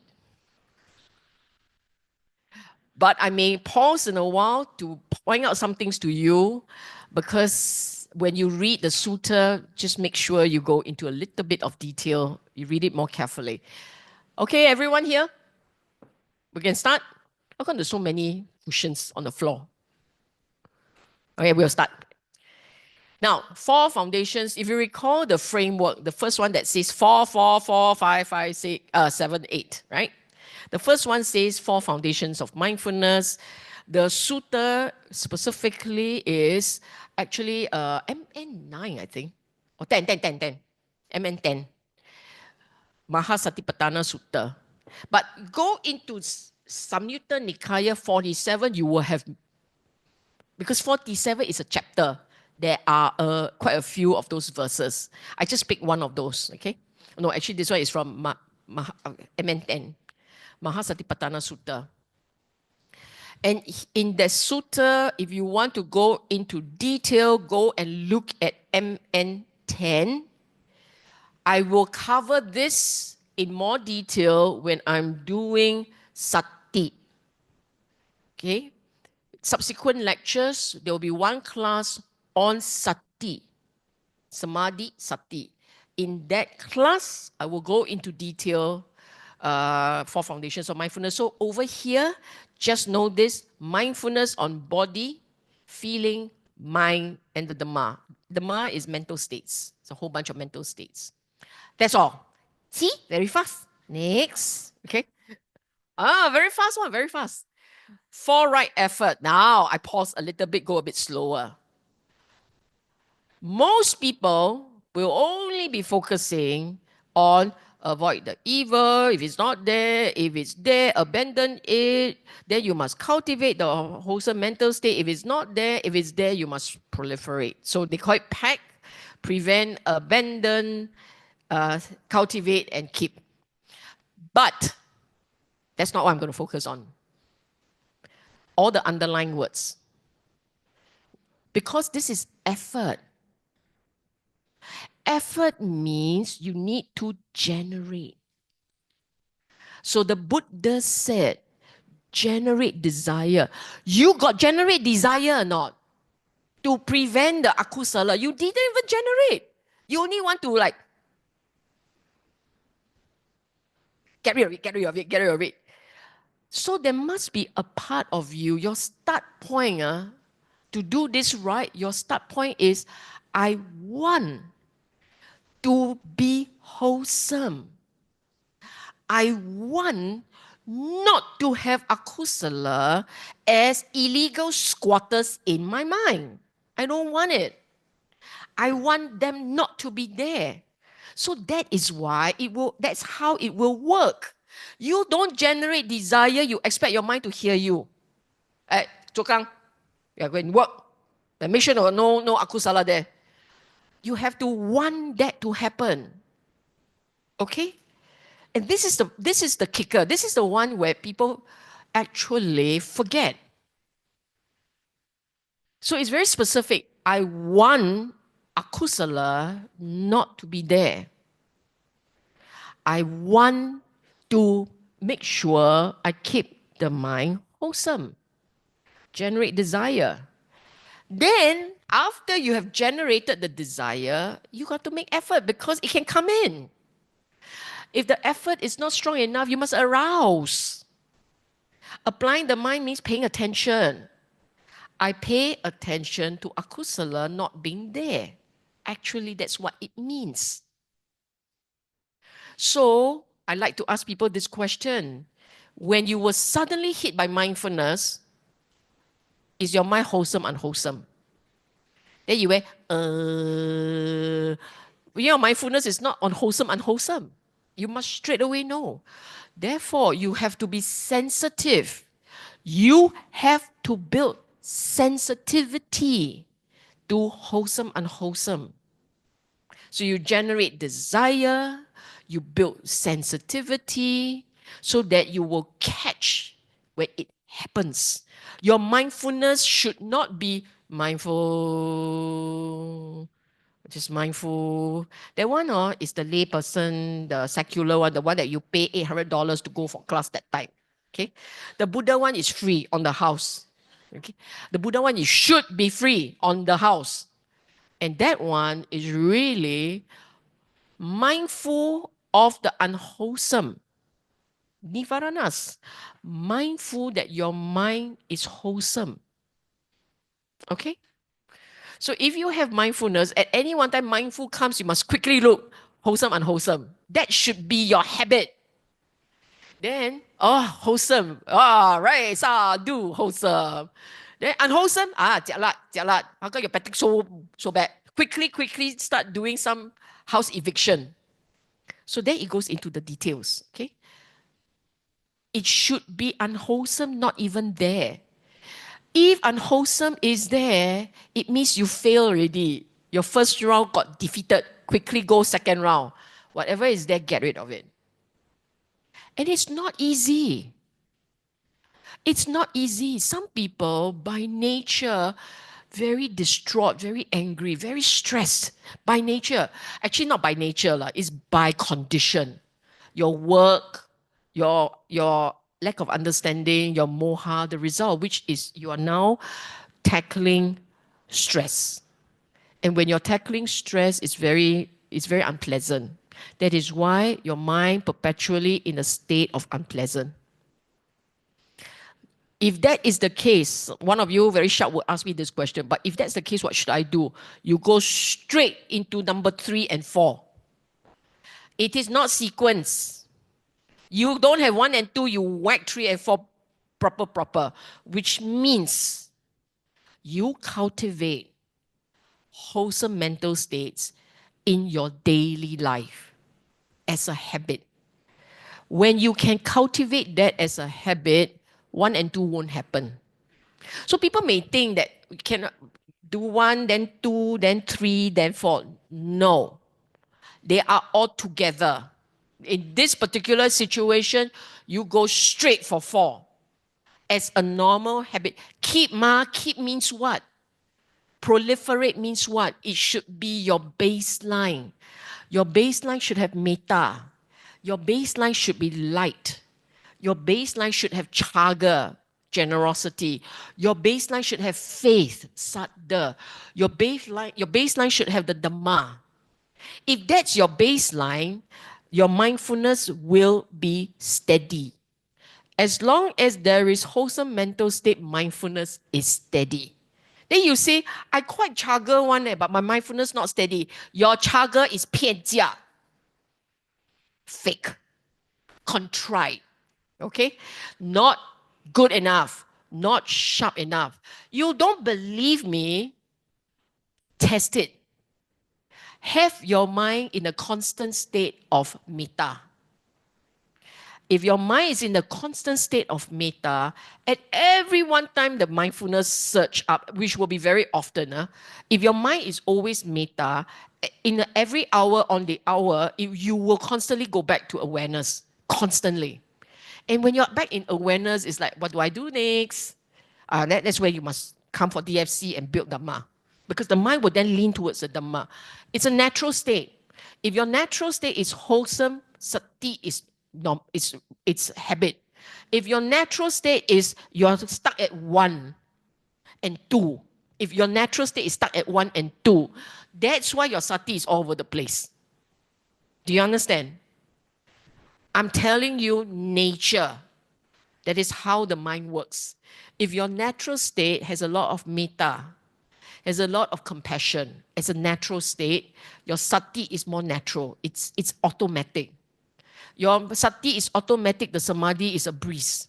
If your natural state is 1 and 2, the whole day you're talking about letting go of anger, then your sati is like that. Because your whole day keep shaking the fella. Okay? So this is the one I'm going to focus on. Next one. You see, I put in the Pali word because I actually sent this slide to someone earlier. He's so clever. Came back with this words using, why the words a bit different, Very good. Proofreading first class. So the result of which is, I thought I'll put in the Pali word and just explain the words. 4 bases of spiritual power. This is in Samyutta Nikaya 51. And there are these 4 mental states that the Buddha talk about, chanda. See the first one? Bhikkhu develop itipada possesses concentration due to chanda.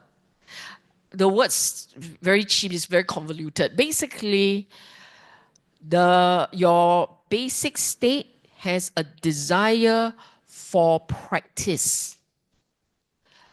The chanda here is translated as desire. You may see the translation as will. The idea here is I want to practice. I want to strive. I am on this path with deliberation and intention. So in your mind, at any one time, has a desire to see the Dhamma. So because that is your desire, automatically video come out, right? But this striving is about Dhamma. So your automatic striving is to hold wholesome. Stay wholesome. Lean towards the Dhamma. Have the regular, the mind leaning towards the Dhamma, you are fully aware, constantly aware of the impermanent nature, the fleeting, the unstable nature of reality. So you're applying energy there, applying energy in the practice. Do you understand? You can do that, then your mind, this chitta, its ambience is the Dhamma ambience. It is interested only in the Dhamma. It only wants to hang around the Dhamma. It wants to do that. Vimamsa is analysis. So sometimes you see the word analysis. Because the object of interest is the Dhamma, the mind kind of revolves around that. When it reflects on the Dhamma. When it rethinks, it thinks about the Dhamma. Its only interest is the Dhamma. So for these practitioners whose mind is so close to the Dhamma, at some point, the ideas, the teaching becomes alive for him. It comes alive. Okay? Okay, next one. Faculties. Faculties and bala, same. One is the doorway, the other one you see, power. See? I see my slide, very nice one, picture. It's the doorway and then power. Okay? Okay, the idea here. When you have these 5 faculties, these 5 mental states, and they are faith, saddha, energy, viriya, mindfulness. This is Achan Suchato's translation. Immersion is always his translation. I call it stillness, okay? Stillness. Ay, lama. We missed this word. And wisdom. A and D, okay? And wisdom. When these 5 mental faculties are developed and cultivated, they will lead to giving up the fetters, uprooting underlying tendencies, complete understanding the course of time, and ending the defilements. So here, the 5 mental states are saddha, conviction, confidence, trust, faith. There are people who complain that I keep using the word faith. They didn't like it because they come from a tradition where faith is blind. So they insisted I cannot use the word faith. Then I say, okay, for you, I use conviction. Can that one can? Okay, fine, right? Conviction. So depending on where you come from, you go choose the word you want. The critical thing about saddha, for many people, by the way, for many people, when they fumble on the practice, it's not samadhi, which is meditation. They fumble on the practice because of saddha. Yes, because their view too strong. The Buddha view cannot enter. Saddha is an enabler. Its job, its power is to help you clean your own thoughts. Let me ask you this. You go see doctor. This is a doctor you have followed for a long time and he has never let you down.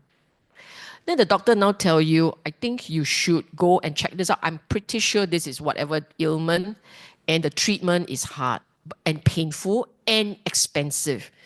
Do you believe him or not? You believe him, right? So even though it's expensive, you try because you trust him. Okay? Now you go see this doctor, another doctor, quite new, quite young. You see doctor, why I come to this doctor? I don't see the new, haven't built relationship. Then the doctor says it's the same thing. You have this condition, the treatment is going to be expensive and painful and hard. And you go, I want a second opinion. Why? No faith. No faith, right? Now, the first case, you are, and the same thing, you're the same person. And you're a bit tight-fisted. Money precious, don't anyhow spend, right? You're a bit tight-fisted. But the first one, you're prepared to do it. The second one, you're not. Agree? You're a bit tight-fisted. It's the same you. But the first one, because you trust him, you believe in him, he say what, do what, law, you're prepared to spend the money. The second one, you don't have faith, you don't trust him, you're not prepared to spend the money. See that? If you have real faith in the Buddha, true faith, true saddha, solid saddha, what he asks you to do, you do. Agree? He say you must let go of your moha. You will say, okay, how much? How fast? If he says you got to let go of moha, your saddha is, I cannot one. This pattern cannot. This pattern cannot. I know me. Buddha doesn't know me. I know me. I have to wait for the next fella to do it. Some of you say like that, right? Because you know better, ma. So your saddha is not there, lor. Your saddha is not enough. Some people, lagi best. This pattern 1 not so bad. Pattern 2. Buddha said you got to drop 10 fetters. When you drop 10 fetters, there will be no more arising of craving. These guys claim they are enlightened. It's on YouTube, plenty of them. They claim they are enlightened. But they say enlightenment not like that one. It's different. You don't need to drop all the 10 fetters. Dropping doesn't mean this. You go and twist the Buddha's words. Those gets me on edge. Those I get very annoyed. You hear me mentioning this for the first time because I'm very wary of the recording. But then now I'm telling you, if you really have saddha, you don't create your own dhamma. Okay, you will not do that. And you are very mindful that there is a very deep spiritual and moral obligation to the practice. You have to be upright, uju, patipanno, upright in the practice. You don't play punk. It's just like that. Okay? So this saddha is the key mental state that forces your mind apart, tears away your view so that you follow properly. Okay? This is important, huh? Then Viriya, you know, now you're expert on Viriya. Sati Samadhi is the next lesson. Wisdom also last lesson. No need to say anymore. This one, power. No need to say anymore. You see, we are going very fast by the slides. Okay? 7 factors of enlightenment. We actually have talked about it earlier. Now, I want you all to know this. Okay, no need. You can go and read yourself. This one. Okay? I go into the specific. These 7 factors of enlightenment, you look at the way, okay, usually when we teach, we try and tell people, do positive, not negative.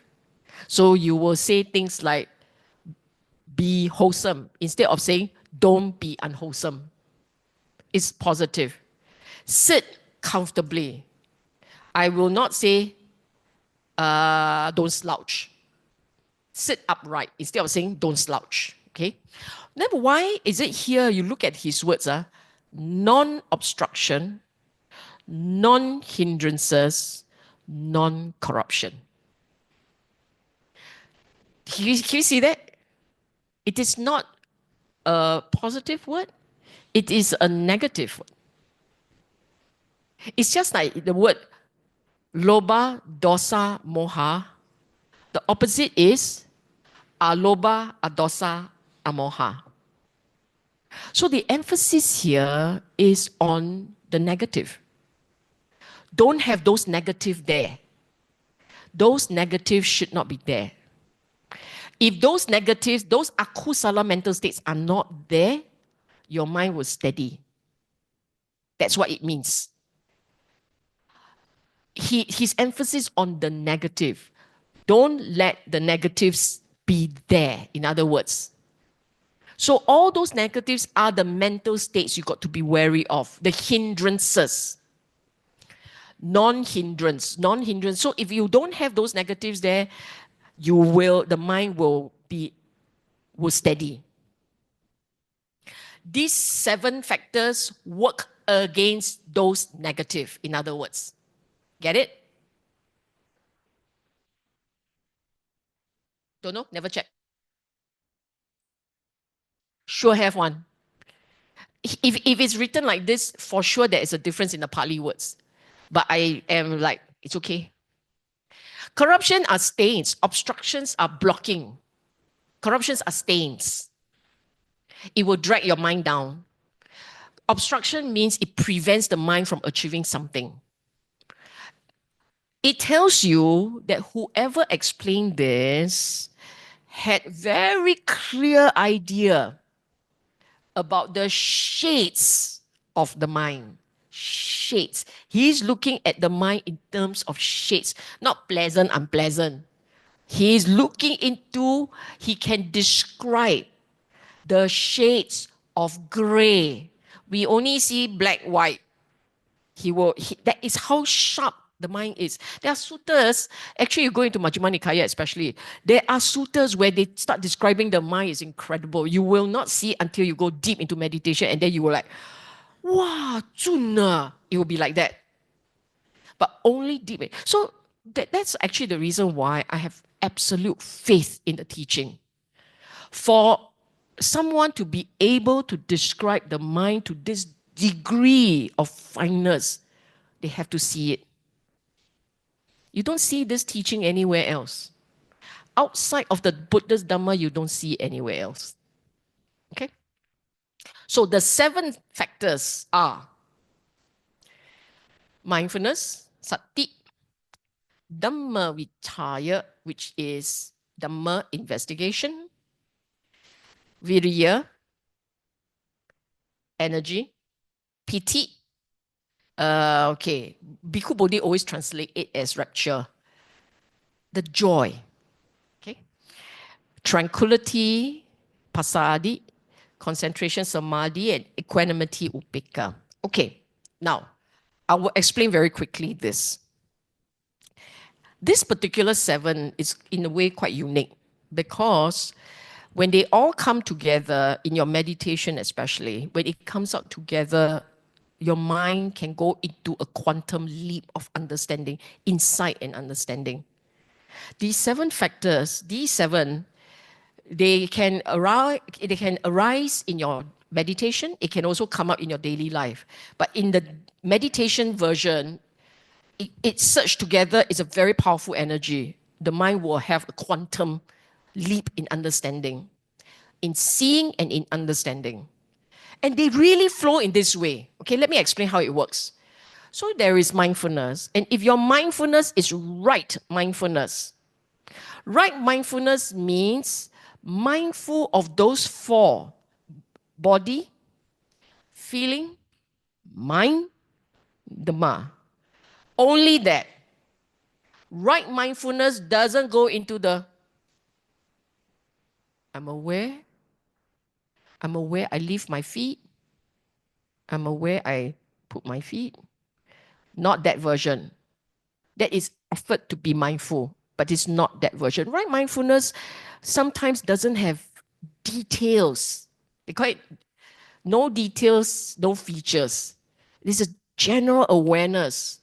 But the mind slips into the Dhamma. That's why the Dhamma will come up. No Dhamma, Nothing happens from here onwards. If you have gathered enough Dhamma, this is where the journey will start. Okay? So if you have, assuming you have collected enough Dhamma, you have been learning DFC, you have been revising, you have been observing, now you sit, the mind goes still, straight away the Dhamma will arise. When the Dhamma information, knowledge, pieces, it comes out in pieces. Can be any line. Okay? And it comes up, and you look at it, there is this joy that comes up. You're very inspired. Because you're seeing something there, you feel the connection, you recognize the connection. So the joy will come out. Comes out, the mind goes quiet. Feel very peaceful. That's why the pasadi is there. And then it goes quiet, still. Fourth jhana, you will not hold on to anything. Earlier jhana, you also don't hold on to much things. There is a sense of evenness, deep balance. I have no preferences, no craving, ma. In that state, there's no craving. It's just evenness. Okay? These are the bojangas. Okay, repeat. 7 sets of 7. 7 set. 1, 2, 3, 4, 5, 6, 7. Okay? Don't count so I scared wrong. Now, 5 of them I consider non-negotiable. Then you say, but then the saddha didn't appear everywhere. I know. But if saddha is not underlying the rest, for instance, Eightfold Path, for instance, 7 factors of enlightenment, you think saddha is not there? Can it be that why would you apply the 4 right effort if you have no saddha? Why? Don't know, for fun, no? For fun. Why would you go and try and train your mind, anchor it on the 4 foundations of mindfulness if you didn't believe that the Buddha knows what he's saying? Okay, so saddha as a mental state actually underpins all the framework. And you need that confidence in the Buddha to say, I don't know what I'm doing, but if he say I can do it, I can do it. You will talk like that, by the way. You will not say, Buddha say, I can, but I know me. I sure cannot one, because this line not smart, cannot. You will not talk like this. But then some of you may then say, does it mean that everyone can be enlightened if they follow the Buddha? It depends on whether your conditions are there. If your conditions are there, yes. Anyone whose conditions are there will be enlightened, regardless of who you are. If the conditions are not there, they are incomplete, then I'm sorry, regardless of who you are, PhD notwithstanding, cannot. Very hard. Then what are those conditions? I already told you so many times. They are all there. The mental states are all there. That's what you need to learn by heart. You've got to understand these conditions and know them well. It doesn't matter how smart. We call it quick-witted, dim-witted. Remember those phrases? Quick-witted, irrelevant. You quick-witted, but you don't have the conditions. Cannot realize. You dim-witted, but you build the condition, build wholesome mental state. Wholesome, Buddha say give, I give. Do you keep doing it the way he said it? Your time will come.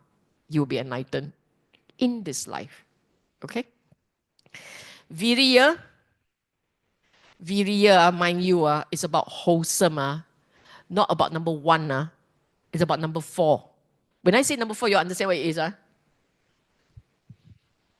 Yes or no? Prolific the wholesome, right? Grow it, cultivate, develop it fully. Okay? Keep. It's about the wholesome. You can do number 2, 3, and 4 will happen, and then 5, we'll leave it for another day. Now, my next slide offers you hope, but I would like to suggest we skip it.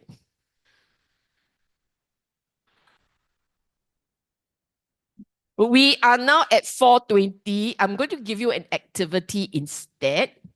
Okay, we will take this as part of the break. Can?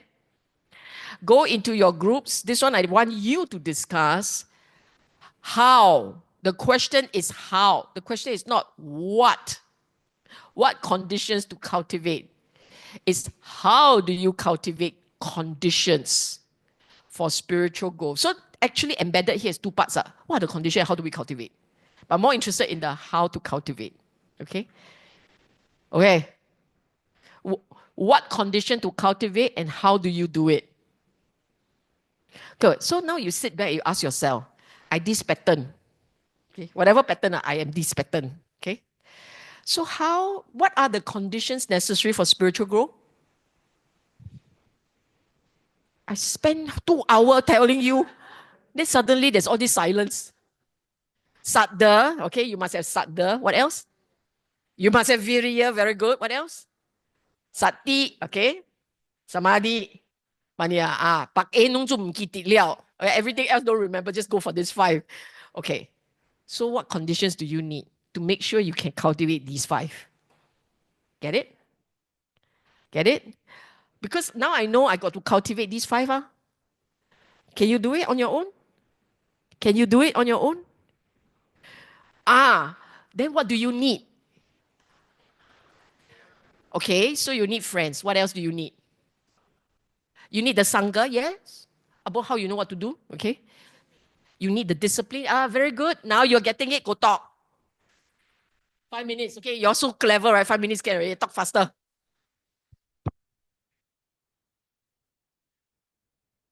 Two matrix of 2, okay?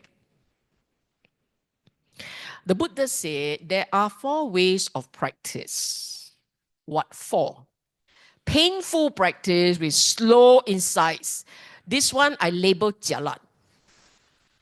Painful and slow, how jialat can it get, right? Painful practice with swift insight. This one I label as not so jialat. Not so, because it's still painful. Painful but fast, painful and slow. Then the second one is pleasant practice with slow insight. This is called mang mang lai. You enjoy yourself, the scenic route. This is scenic route, okay? And then comes pleasant practice with swift insight. This one is gifted program. Swift insight, gifted program, okay? Then how does one fall into which category, right? It's about conditions, okay? So pleasant or painful depends on whether or not you are able to experience jhana. If you can experience jhana, meaning there's wholesome mental state, the mind can go very still, you experience jhana, you will say, path is beautiful, so nice. You're so happy because jhana is really very pleasant. Jhana is incredibly addictive. It's very pleasant. Now, slow or swift depends on the strength of your 5 mental states. Saddha, Virya, Sati, Samadhi, and Panya. This is where you go, Sati, Samadhi, how come got no jhana? 对不对? So this is slightly different. This is not the jhana version. Okay? Now I send you the text, you read for yourself. Painful and slow. A monk meditates, observing. For those of you who say, I go by vipassana, there you are. Ugliness of the body, perceives repulsiveness of food, perceives the dissatisfaction of the whole world, observes the impermanence of all conditions, has established the perception of own death. This is called, you all say vipassana. Buddha didn't call it vipassana, just let you know. Buddha said painful. This is the painful journey. Because, why is this painful? Can anyone tell me why is this painful? Aversion, very good. Say some more. Anyone, say some more. It's a very good, your instincts are right. What else? You need to persevere, absolutely. Very good. no matter how hard and painful. I want you to go back to your regular mind.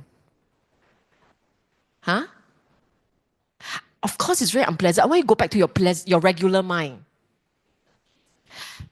Your regular mind will do all of the opposite. My body is so beautiful. I'm looking for beautiful body. Ugly one, no look. Only nice one. Body very beautiful, right? My hair, okay, I don't have much of it, but my hair so nice. My nails so nice. My face so nice. Everybody very nice. Betul? Food also nice. Here they ask you to perceive repulsiveness. Imagine every meal you sit down and go, food is shit. Food is repulsiveness, right? I'm talking at it as a biological thing, not in anger. But can you imagine? Every time you sit, you look at the food and you go, bad. It's bad. Mom, your cooking is bad. Imagine that. You find no pleasure anywhere. Man derives pleasure from the form, from the food, from finding pleasure in the world. It is not always there, but you will look for that obscure pleasure. Sit there, sunrise, beautiful.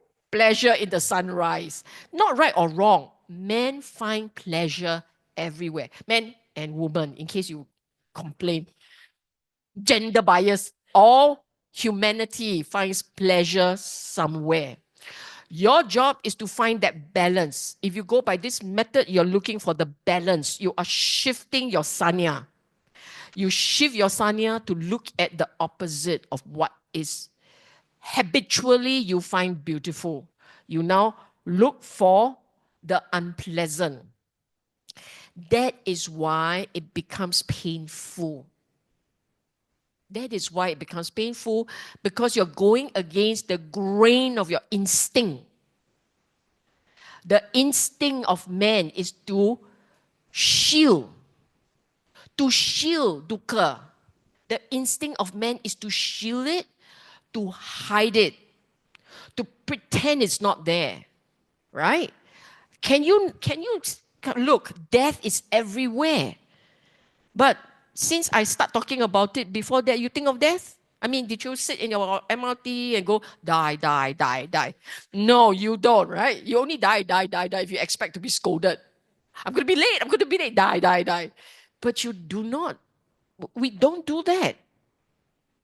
So this is a painful practice, because you basically force your mind to focus on reality as it is in its gory details. The gorier, the better. So the monk in his time was sent, they were dispatched by batches to go to the carnal ground to observe the various stages of decomposition. Can you imagine how painful that is? You sit down there, better go in the daytime, nighttime very scared. Oh, jialat. You understand, huh? Then the second part, have you noticed the second part has two parts, huh? They rely on these 5 powers of a trainee. Saddha, Hiri Ottappa, Virya, and wisdom. Which means, baseline, you want to start practicing, you must have these mental states. I have to have faith in the Buddha, then I can hear what he taught and I will apply. Okay? Hiri Ottappa. Remember what I said? Uju? That is your Hiri Ottappa. I walk this path clean. I hide nothing, so that my mind is light. Virya and wisdom. Then it is slow inside, because that 5 mental state, which I call non-negotiable, right? Saddha, Virya, Sati, Samadhi, and Panya. Faith, energy, Sati, Samadhi, mindfulness, Samadhi, and wisdom is weak. The conditions are weak. You don't have enough. You have only NTUC discard from yesterday. Food not good enough. The mental state is not strong enough. You need to go for the Jason version. High end. Correct, right? Correct. Jason's high end. Jason version. Okay. The Hermes version. High end one. Cannot go for the what's that? What's that? Have you read this cute little article about how Walmart, right? Walmart has his back, the Hermes look alike. Not that version. Must go for the Hermes version. Okay. Hey, I read paper one. Okay, don't laugh at me. Okay. Because their five mental states are weak, they only slowly attain the condition for ending defilements. Weak. Now fast. Pleasant but slow. Then you say, why not pleasant and fast? You already know fast means you want to have all those five mental states in full amount. Cannot light. Okay. What is pleasant? You look at that. Pleasant practice. Secluded from sense pleasure, secluded from unskillful qualities, enters and remain in the first jhana, which has rapture and bliss born in seclusion, and it goes all the way to the fourth. So pleasant is when your mind is able to go deep into the jhana. This is the deeper jhana. This deeper jhana will then what will happen is because you have such joy, right? This jhana is very powerful, very, very joyous. So when you come out of the jhana, you see the world very joyous, very joyous. Then you can go and look at death, but there is a balance. You are not overwhelmed by the decomposition. You can look at the decomposition with some detachment. You're still learning. You're still looking at death. But with upekkha, because fourth jhana, upekkha in space. Understand? So it then becomes, even though the journey is there, but it becomes pleasant. Okay? We actually managed to finish the class. But what do you mean by fast is you have the five in spade. I don't need to repeat already. I just need to talk about the five faculties a lot fast. The five faculties in squirts slow. All right, spades, squirts, like bzz, bzz, like this, slow, then whoosh, fast. Okay? Okay, we are done. Question and answer. Need a break? Don't need break lah, finishing already. Okay, ask your question. Do we properly reflect? Thank you. Just now you mentioned about doing reflection on Dharma, on Sutra.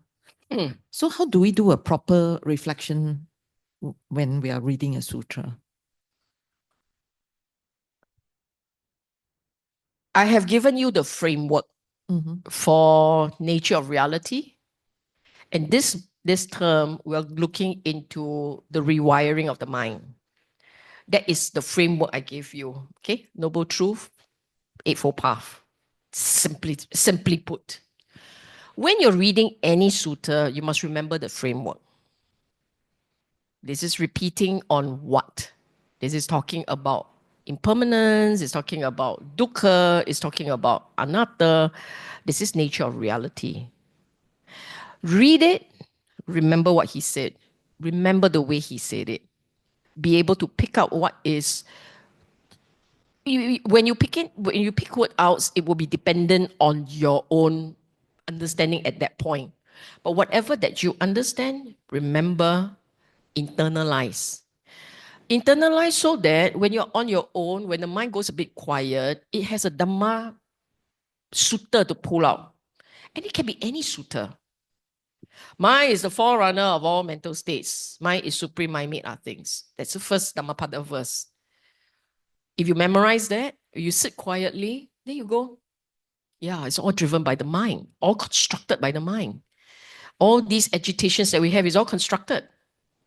So you constantly build by reading more suttas, when you read, you will find at some point you realize he repeats. There's a lot of repetition. Hello, of course there's a lot of repetition. But after so many repetition, we're still here. So clearly he needs more repetition. It's okay. Read it again and again and again and again until it becomes part of your storage bin in here. So that every time your mind moves, it goes into the Dhamma space. Okay? Any more?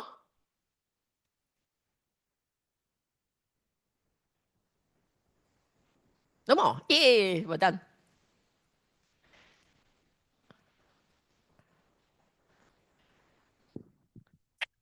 Sis Sylvia, a question online. Sis Sylvia, you mentioned that jhana is very pleasant. How does one get out of jhana if one goes into one? Thank you. You wake up, lor. No, seriously. What do you mean by how do you get out? When you decide that you're done, you come out. Huh? Then you must remember the teaching. Whatever you're addicted to, you have dukkha. That's why you must always have the Dhamma with you. I honestly don't know how to answer that question. I'm sorry. Jhana is not like a door. It's not like you are contained and you're confined. You're free to come in and you're free to go out. You can make if you are the sort that can go deep into jhana, then you tell yourself half an hour, I'm done. Then the mind will just shut down half an hour and you're out. Okay? Any more? Eileen?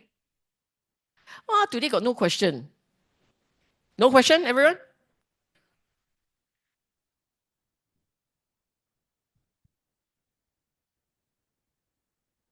We're a little bit ahead of time. Yes, you can ask question. Sure. Okay, let me ask this one first. The mic is coming. Sis Sylvia, just now you mentioned someone asked you about what if one always give in and one will be taken advantage of. How would someone wise react to this? Thank you. Don't think of it as taking advantage of. Don't think.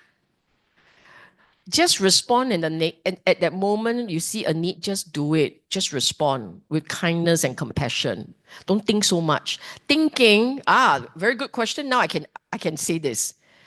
Don't think. Because our mind sits on lobha, dosa, moha. Any construction that you have, any thinking, any narrative that you have is going to come out from lobha, dosa, moha. The only way your thinking, your narrative is wholesome is when you are very careful and you have no lobha, dosa, moha. So alobha, adosa, amoha. Do you understand? If you are not mindful and you let the mind just think whatever it wants, anyway, the mind doesn't ask you for permission, it just does whatever it wants, in which case your thinking is going to be sitting on lobha, dosa, moha. That's why I'd say don't think so much. If you look at your mind, every time you think, right, there is a one thing there. Always. Always. Contemplate has to have a Dhamma object. Yes, there is some degree of thinking, but because of the Dhamma object, and if it stays on the sutta lines and the Dhamma object, there is therefore a higher chance of it being not so much ignorant. But even then, that can still come in. Because you will think like this, why I cannot understand? Why this line so simple? I cannot understand. That is lobha. At that point, what do? Stop thinking. Do you understand? If you find your mind going, I'm not getting it, I'm not getting it, it will have, the more you think, the more dukkha it will be. So what you should do is, thinking sits on loba dosa moha, I stop thinking for a while, take a break. I take a break. So when I'm taking my break, I will say it like this: it's okay, this is a good life. In this life, I have come across Dhamma, I have learned the Dhamma, I'm feeling joyous. Why am I asking you to think? I keep saying don't think, now I think. This one is thinking along the Dhamma line. In this form of thinking, you're telling your mind to settle down, settle, be content, be calm. So when you think, you better be very clear how your mind is running. If it starts to tell you to calm down, to relax, not to hold so hard, everything is mind-made, if it talks like that, your mind is leaning towards the Dhamma. It's going into the stream. If you find that your mind always talking about gain and win and praise and recognition, if your mind talks like that, it is going against the Dhamma. Okay? Okay, good question. That one I like. Any more? Hi, Yes. Sister Sylvette. I'm not sure whether this related to this talk. Okay. Okay. I came across some sutta. It mentioned about 8 liberations. Yep. No matter how many times I read, me and my husband don't understand it. Okay. Should we just drop it and don't read, forget about it, or can you explain further so that we No, understand? I won't do it now. Oh, I won't do it now simply because we haven't even touched one liberation, let alone 8. This one talks about the different ways in which the mind is enlightened. The okay. 8 liberation refers to the different ways in which a mind awaiting enlightenment, how it goes through. You haven't even got to stage 1, you want to go to stage 4? No point. Because whatever I say, you will think. And Okay. you're thinking in the context of loba, dosa, moha. This because our frame is like explaining to the fish what land is like. Your frame is not there. Your understanding of the mind is not there. When you understand the mind very well, then this liberation thing makes sense. Then you will know exactly what he's referring to. But if it's not there, it's not there. So we should just drop it. You should drop it. Okay. There are a lot more Thank you. things to learn. Yeah. Okay, anything else? No more? One more here. Hi, Sis Sylvia. If one is very attached to the Dhamma in a way to yearn to listen to the Dhamma talks whenever time permits, how can one walk towards practicing a middle path instead what? Instead of holding on so tightly onto the Dhamma? Okay, I'm not sure about your unique condition, but sometimes when a person has deep love for the Dhamma, it's a good thing. Sometimes it's a good thing in the sense that actually you understand a lot already. And so every time you hear it, it brings joy to you. It's a repeat broadcast of your favorite subject. You know what I'm saying? It's a repeat broadcast. I mean, I shared personally, my personal experience, when we went on this pilgrimage, Ajahn Brahmali, most of the stories he told, I know. Most, I think. Most. I won't say all, but most. But when he talked about it, I really enjoyed myself. It's a repeat broadcast of my favorite topics. Oh, well, yes. Oh, he forgot this one. Yes. It's like that, right? You begin to understand the Dhamma. You actually really enjoy when the Dhamma is being talked about. It's just love, okay? This is okay. This is a good one, a good one. I was just telling a story to June the other day. There was this guy, I think he was already an anagami. I'm not sure, I cannot remember exactly, but he was really realized. Then he came across the monks because every day he does his dana, right? And then the monks would come, and then he would like tell me about this. He knows the Dhamma. He's an anagami. Minimally, it's sakadagami, right? He knows the Dhamma. Then he tell the monk, tell me about this. Why did he do that? He wasn't intending to embarrass them. It's because he really wants to hear the Dhamma. He enjoys it. Then at some point, the monks all ran away because they couldn't explain to him. And in some cases, he had to explain to them, which is really quite cute. Yeah, so it's like that. But there's another version. Another version, actually, it could be you have fear. Like, I don't understand. I really want to understand, but I don't understand. So I better hit as many monks as possible. Hit as many enlightened monks. Hit as many good practitioners. Go to as many talk. Then maybe at some point I will realize. So it may not come from a good place. It comes from a place of you are afraid you're missing out something beautiful. You are afraid of missing the opportunity to realize and understand. So sometimes we hear of some great monks coming our way, and then you find yourself, I must go. You must ask yourself why. You must go because, and if you look really hard, it may be because maybe he'll come out with some gem and then I enlighten on the spot. Maybe not lah, but maybe I go so that I don't lose out on an opportunity to learn. It can be like that. I also have that, like, not so much that, but it's more like, wow, he's in town, I must go. That's why I insisted must go on Ajahn Brahmali's trip. It's partly like, I want to hear all the things he has to say. I love it, right? It can happen. Now, that one not so good as place, because there is loba there. I know. This is loba. So then what do you do when the loba is too strong? Tell yourself moderation. Relax. Just say relax. Say cool down, relax, enjoy. Say something like that so that it doesn't increase that sense of anxiety and that sense of desire. Calm it down, cool it down, squirt a bit of water on the fire, quench it a little bit. Okay?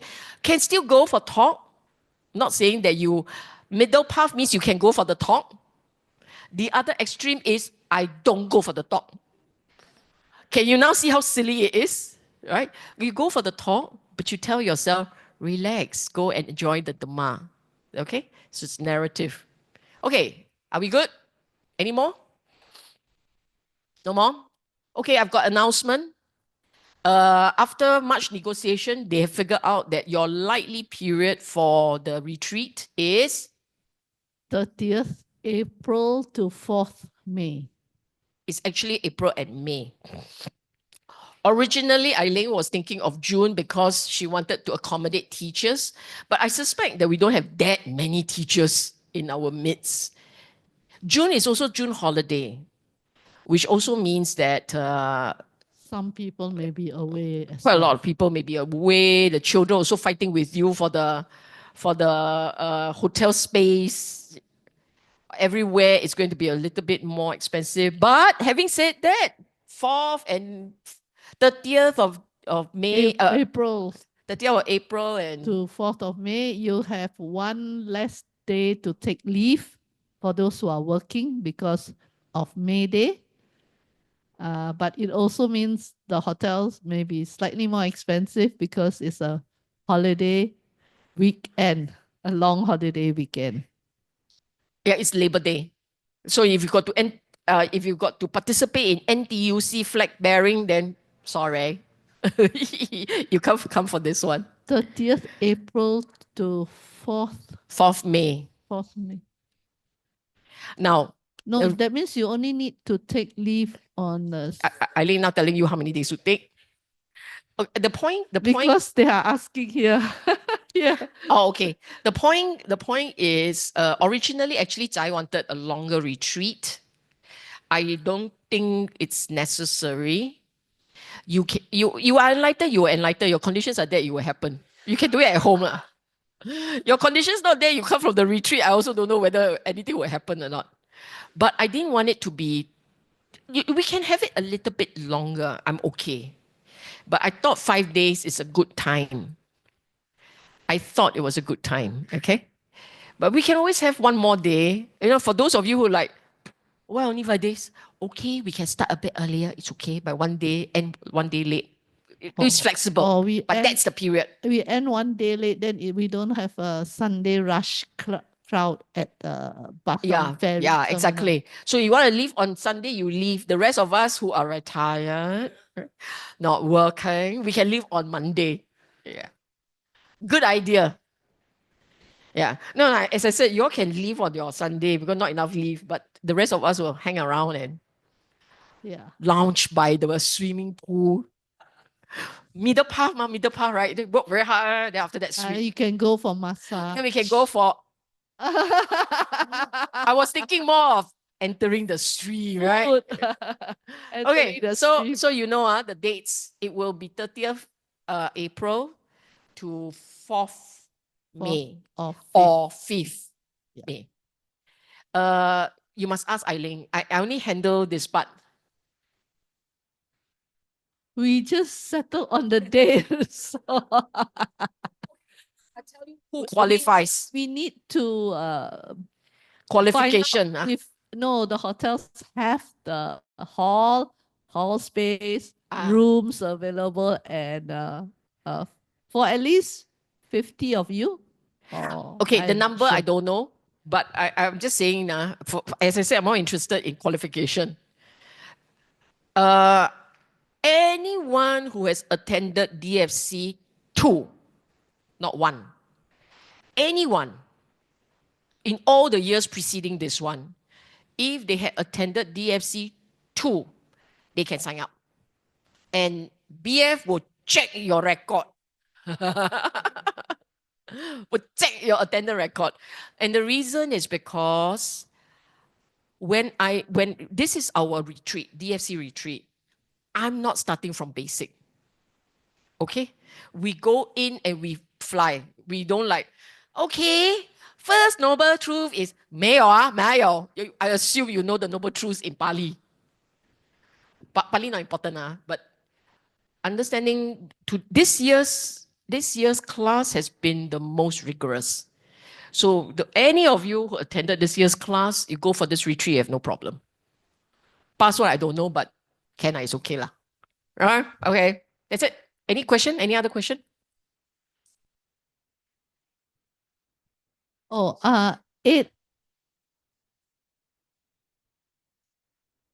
The dates for this course. Yeah. Next week, it's the only one that we're shifting. Okay, next week. So next week is Sunday. Following that will be 2 weeks of Saturday. We're going back to our regular schedule. Then we break for the holiday. We will resume when? 15th of February.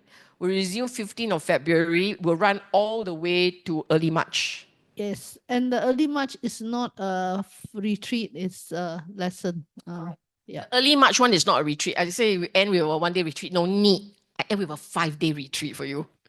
Okay? Okay, that's it.